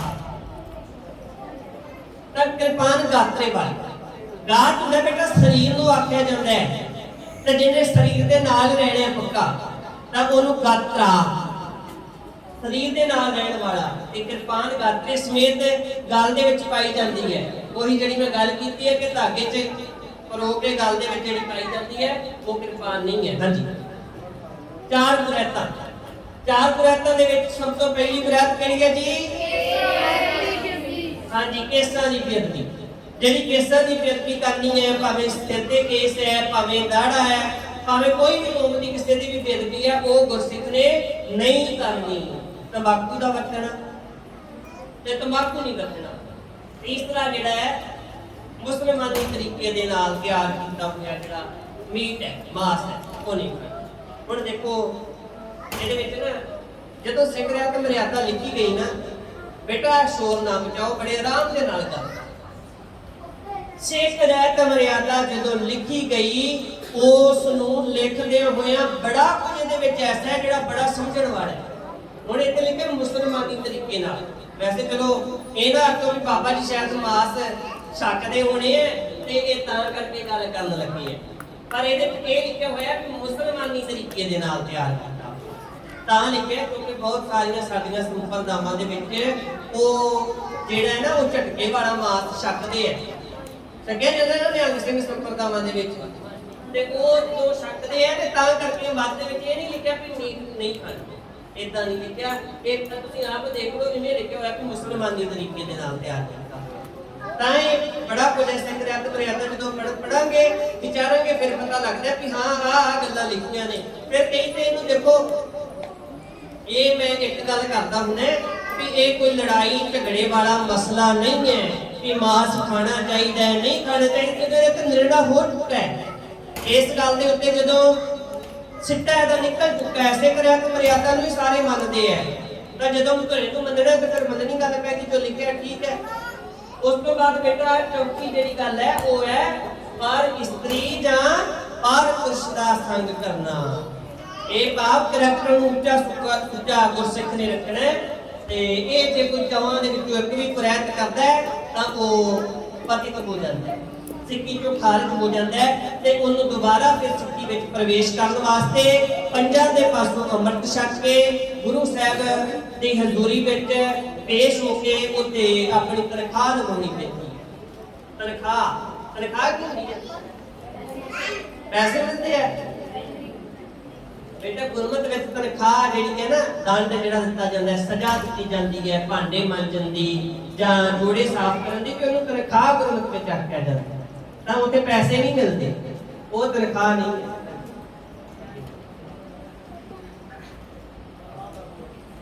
ਹਾਂਜੀ, ਪੱਗ ਦਸਤਾਰ ਦੁਮਾਲਾ। ਸਿੱਖ ਜਿਹੜਾ ਹੈ ਉਹ ਨੰਗੇ ਸਿਰ ਨਹੀਂ ਰਹਿੰਦਾ, ਦਸਤਾਰ ਦੇ ਨਾਲ ਸਿਰ ਜਿਹੜਾ ਹੈ ਉਹ ਢੱਕ ਕੇ ਰੱਖਦਾ ਹੈ ਤੇ ਹਰ ਸਿੱਖ ਨੂੰ ਹੁਕਮ ਹੈ ਕਿ ਉਹ ਸਿਰ ਤੇ ਸੋਹਣੀ ਦਸਤਾਰ ਸਿਰਾ, ਸਾਫ਼ ਸੂਰਤ ਦਸਤਾਰ ਸਿਰਾ, ਤੇ ਦਸਤਾਰ ਦੇ ਹਰ ਲੜ ਤੋਂ ਸੋਹਣੀ ਤਰ੍ਹਾਂ ਦੇ ਨਾਲ ਖੋਜ ਕੇ ਬੰਨਣਾ ਚਾਹੀਦਾ ਹੈ, ਹਰ ਲੜ ਤੋਂ ਫਿਰ ਖੁੱਲਣਾ ਚਾਹੀਦਾ। ਸੋ ਜਿਵੇਂ ਦਸਤਾਰ ਸਜਾਈ ਹੈ ਇੱਕ ਇੱਕ ਲੜ ਕਰਕੇ, ਕਿਵੇਂ ਦਸਤਾਰ ਕੀ ਸਿੱਧੀ ਟੋਪੀ ਵਾਂਗੂ ਹੀ ਰੱਖ ਦਿੰਦੇ ਆ, ਫਿਰ ਲਾ ਕੇ ਉਤਾਰ ਦਿੰਦੇ ਆ। ਤਾਂ ਇਦਾਂ ਨਹੀਂ ਕਰਨਾ। ਗੁਰੂ ਸਾਹਿਬ ਨੇ ਸਾਨੂੰ ਦੱਸਿਆ ਇਹ ਮਰਿਆਦਾ ਦਾ ਸਾਡੀ ਤਾਂ ਕਿਸੇ ਬੜੇ ਗੁਰਸਿੱਖ ਨੇ ਬੜੇ ਸਤਿਕਾਰ ਦੇ ਨਾਲ ਜਦੋਂ ਦਸਤਾਰ ਸਜਾਉਂਦੇ ਆ, ਬੜੇ ਸਤਿਕਾਰ ਦੇ ਨਾਲ, ਬੜੇ ਅਦਬ ਦੇ ਨਾਲ। ਕਲਗੀ ਧਾਰਦੇ ਹੁੰਦੇ ਨੇ ਖਾਸ ਦਰਸ਼ਨ, ਸੋਹਣੇ ਸਜੇ ਹੋਏ ਸਿੰਘ ਸਰਦਾਰ ਵਿੱਚੋਂ ਤੇ ਲੱਖਾਂ ਵਿੱਚੋਂ ਪਛਾਣਿਆ ਜਾਏ ਕੱਲਾ ਸਰਦਾਰੀ ਬੋਲਦੀ ਦਿਸੇ ਦਸਤਾਰ ਵਿੱਚੋਂ। ਤੇ ਦਸਤਾਰ ਨੂੰ ਟੋਪੀ ਦੇ ਵਾਂਗ ਨਹੀਂ ਉਤਾਰਨਾ, ਨਾ ਹੀ ਇਹ ਬੱਜੀ ਹੋਈ ਦਸਤਾਰ ਸਿਰ ਤੇ ਰੱਖਣੀ ਹੈ। ਹਰ ਵਾਰੀ ਨਵੇਂ ਸਿਰੇ ਤੋਂ ਦਸਤਾਰ ਬੰਨਣੀ ਹੈ। ਦਸਤਾਰ ਫਟੀ ਪੁਰਾਣੀ ਪੇਟ ਰੰਗ ਵਾਲੀ ਮੈਲੀ ਨਹੀਂ ਹੋਣੀ ਚਾਹੀਦੀ, ਠੀਕ ਹੈ। ਸੋ ਗੁਰੂ ਪਿਆਰਿਓ ਇੱਧਰ ਧਿਆਨ ਦਿਓ ਬੇਟਾ, ਜਿੰਨੀਆਂ ਵੀ ਤੁਹਾਨੂੰ ਗੱਲਾਂ ਦੱਸੀਆਂ ਭਾਵੇਂ ਮਰਿਆਦਾ ਦੇ ਨਾਲ ਸੰਬੰਧਿਤ ਨੇ ਭਾਵੇਂ ਇਤਿਹਾਸ ਦੇ ਨਾਲ ਸੰਬੰਧਿਤ, ਇਹ ਮੁੱਢਲੀ ਜਾਣਕਾਰੀ ਹੈ, ਬੇਸਿਕ ਹੈ। ਤਾਂ ਇਹ ਸਾਰਿਆਂ ਨੂੰ ਪਤਾ ਹੋਣਾ ਚਾਹੀਦਾ। ਮੁੱਢਲੀ ਜਾਣਕਾਰੀ ਜਿਹੜੀ ਹੈ ਨਾ ਇਹ ਸਾਰਿਆਂ ਨੂੰ ਹੋਣੀ ਚਾਹੀਦੀ ਵੀ ਆਹ ਗੱਲਾਂ ਸਾਡੇ ਧਰਮ ਦੇ ਵਿੱਚ, ਆਹ ਗੱਲਾਂ ਸਾਡੀ ਕੌਮ ਦੀਆਂ ਨੇ ਤੇ ਇਹ ਸਾਰੀਆਂ ਗੱਲਾਂ ਸਾਨੂੰ ਮੰਨਣੀਆਂ ਵੀ ਚਾਹੀਦੀਆਂ ਨੇ। ਅਖੀਰ ਮੈਂ ਤੁਹਾਨੂੰ ਦੱਸਿਆ ਜਿੰਨਾ ਮਰਜ਼ੀ ਫਿਰ ਲਈਏ, ਅਖੀਰ ਗੱਲ ਆਣ ਕੇ ਨਿਬੜਨੀ ਹੈ ਮਰਿਆਦਾ ਕੀ ਕਹਿੰਦੀ ਹੈ। ਤਾਂ ਇਹ ਸਾਰੀ ਮਰਿਆਦਾ ਹੈ ਜਿਹੜੀ ਅੱਜ ਆਪਾਂ ਪੜ੍ਹੀ ਹੈ। ਕੱਲ ਆਪਾਂ ਇਤਿਹਾਸ ਤੋਂ ਵਾਕਿਆ ਸੀ ਪੜ੍ਹਿਆ ਸੀ, तो सारे विद्यार्थियों ने मेरा ख्याल है नोट किया होगा, लिखिया जी सो तुसी जे लिखिया फिर तो ठीक है, नहीं तो लिखे बाजो सुरत नाही बोल बोल गवाई है। तो जे तुसी लिखिया फिर तो ये बहुत वधिया गल है। तो इनू हुण तुसी याद भी करना है, कंठ भी करना है, पढ़ना भी है, चंगी तरह के नाल दृढ़ करना है। सो बहुत बहुत धन्यवाद है जी प्रबंधक जिन्हां दा ते जिन्हां ने ये कैंप जिहड़ा है ऑर्गेनाइज किया है ते विद्यार्थियों नूं ये गुरमत दे नाल लगाउण दे वास्ते, गुरबाणी नूं दे नाल लगाउण वास्ते, गुरमत दे नाल जोड़न दे लई सिद्धांतां बारे दस्सण वास्ते ये उपराला कीता है। ते सब तो वध धन्यवाद साहिब सतगुरु श्री गुरु ग्रंथ साहिब जी महाराज जी दा, ਜਿਹੜੇ ਇਹ ਵਿਚਾਰਾਂ ਆਪਣੀ ਕਿਰਪਾ ਦੇ ਨਾਲ ਬਖਸ਼ਿਸ਼ ਦੇ ਨਾਲ ਆਪ ਕਰਵਾ ਦਿੱਤੇ। ਆਓ ਥੋੜੇ ਜਿਹੇ ਆਪਾਂ ਕੱਲ ਨਾਰੇ ਆਪਾਂ ਬੁਲੰਦ ਕੀਤੇ ਸੀ, ਅੱਜ ਵੀ ਉਹ ਨਾਰੇ ਬੁਲੰਦ ਕਰੀਏ ਤੇ ਪਤਾ ਲੱਗੇ ਕਿ ਵਾਕਿਆ ਹੀ ਤੁਹਾਡੀ ਹਾਜ਼ਰੀ ਪੂਰੀ ਹੈ। तन करके नहीं हाजिर, मन करके भी हाजिर। आओ जी फिर कल वाले नारे बुलंद करिए जी। हाँ जी, सोचिए चढ़दी कला ते होवेगी चढ़दी कला। सोचिए चढ़दी कला ते होवेगी चढ़दी कला। जदों तक जुड़े हाँ खिड़े हाँ, जदों तक जुड़े हाँ खिड़े हाँ। मैं कुछ करना है, मैं कुछ बनना है, मैं कुछ करना है, मैं कुछ बनना है। सिक्खी सच्ची सुच्ची मन नीवा मत उच्ची। सिक्खी सच्ची सुच्ची मन नीवा मत उच्ची। सब सिखन को हुक्म है, गुरु मान्यो ग्रंथ। सब सिखन को हुक्म है, गुरु मान्यो ग्रंथ। राज करेगा, राज करेगा, राज करेगा गुरमत सिख के असी सिखाउणी। अमृत धारी कौम बनाउणी। करना सिक्खी दा प्रचार सारी दुनिया दे विचकार। असी है कलगीधर दे लाल, ਉੱਚੇ ਸੁੱਚੇ ਸਾਡੇ ਪਿਆਰ। बहुत बहुत धन्यवाद जी सारिਆਂ ਦਾ। समाप्ति बेअंत भुੱਲਾਂ ਦੀ ਖਿਮਾ। बुलाओ फतेह जी। वाहिगुरू जी का खालसा, वाहिगुरू जी की फतेह। वाहिगुरू जी का खालसा, वाहिगुरू जी की फतेह। जब भी किसी गुरमत दीवान की धार्मिक दीवान की आरंभता होती है फतेह नाल होती है, ते संपूर्णता भी फतेह नाल। एक अपने जीवन दे विच भाई साहब ने बहुत ही बरीकियां दे नाल रहत गुजारा वा दसना कीता, और एक एक अमुल वचन आप जी दे जिंदगी विच कमाण वाला बस संपूर्णता ही है। कल दा जिहड़ा गुरमुख कैंप दा समागम दा अगला प्रोग्राम उहदे बारे दसना है। जिस दी जवान विच फतेह उस दी मैदान विच फतेह, देग देग फतेह। इस करके जदों भी कोई गुरसिख फतेह बुलाए तो उसनूं फतेह का जवाब फतेह च देइए। इस विच सिमरन है, सिमरन है ना, वाहिगुरू गुरमंत्र है जप होमै कोई, होमै दीर्घ रोग है दारू की समाय कृपा करे जे अपनी तां गुर का शब्द पाए। सो जदों भी कोई फतेह बुलाए विद्वान हाजी भरनगे निरंतर फतेह का जवाब फतेह च देइए। एक बार फिर फतेह बुलाई। कल का जो प्रोग्राम है उसको ध्यान में रखते हुए संपूर्णता ही करके फिर असीं चाले पाने ने। बोलो वाहिगुरू जी का खालसा, कल के दीवान की रमता का समा वही है 9 बजे, पर कल की जी संपूर्णता ही है वो 12:30 होगी। उसका कारण है उस खालसा शहीद दीवान वाले जो हारी भरे ने जो खेडों बारे ते गतके बारे आप जी कल जो है सिखलाई देंगे। कल की जी दीवान की संपूर्णता ही है, अद्धा घंटा जी लेट होएगी, और इस तरह ही प्यार सत्कारना हारियां भरनियां। तो एक होर जरूरी बेनती है, भाई साहब ने बेनती की है, देखने चाह रहा है कि बहुते बच्चे कैपरियां पा के आ रहे हैं। कल विदास ने बेनती की है, ये जिहड़ा समागम है ये गुरमत दे नाल संबंधित है। इत्थों असीं जीवन की जांच लैनी है कि जदों असीं किसी दुनियावी अफसर के कमरे च जाइए तो पूरे प्रॉपर कपड़े पा के जाइदा पूरे। तो हुण भी तो महाराज की हजूरी है, त्रिलोकी के मालक ने महाराज, इस करके सारे जिन्हों को बच्चों को कुर्ते पजामे ने वो पा के आओ, नहीं तो पूरे कल तो बच्चे सारे जिन्हें पजामे पा के आओ, कैपरी पा के आए कोई गल। ये बेनती जरूर प्रवान करो। परिवारों भी बेनती है जिन्होंने परिवार नाल आए ने, जो बच्चे आए चाहे छोटा है, जे हुण ना दस्सिया मुंड विच ये गलती आरंभता विच गलती कर ली तो सारा जीवन फिर गलती रहेगी। कोई नहीं, जिस तरह घर विचरदे हैं गुरुद्वारा साहब चलो कोई गल नहीं, भाई साहब किहड़ा कहंदे ने, पर नहीं, असीं दोनों समय संगत नूं बेनती करीदी कि बच्चों दा ਵਿਸ਼ੇਸ਼ ਤੌਰ ਤੇ ਜਦੋਂ ਗੁਰਦੁਆਰਾ ਸਾਹਿਬ ਆਉਂਦੇ ਉਹਨਾਂ ਦੇ ਕੱਪੜੇ ਵੱਲ ਧਿਆਨ ਮਾਰ ਕੇ ਭੇਜਿਆ ਕਰੋ। ਬੁਲਾਓ ਜੀ ਫਤਿਹ ਤੇ ਫਤਿਹ। ਕੱਲ ਦੇ ਦੀਵਾਨ ਦੀ ਜਿਹੜੀ ਸੰਪੂਰਨਤਾ 12:30 ਵਜੇ ਖਾਲਸਾ ਜੀ ਦੀਵਾਨ ਵਾਲੇ ਹਾਜ਼ਰੀ ਭਰਨ ਨੇ ਖੇਡਾਂ ਬਾਰੇ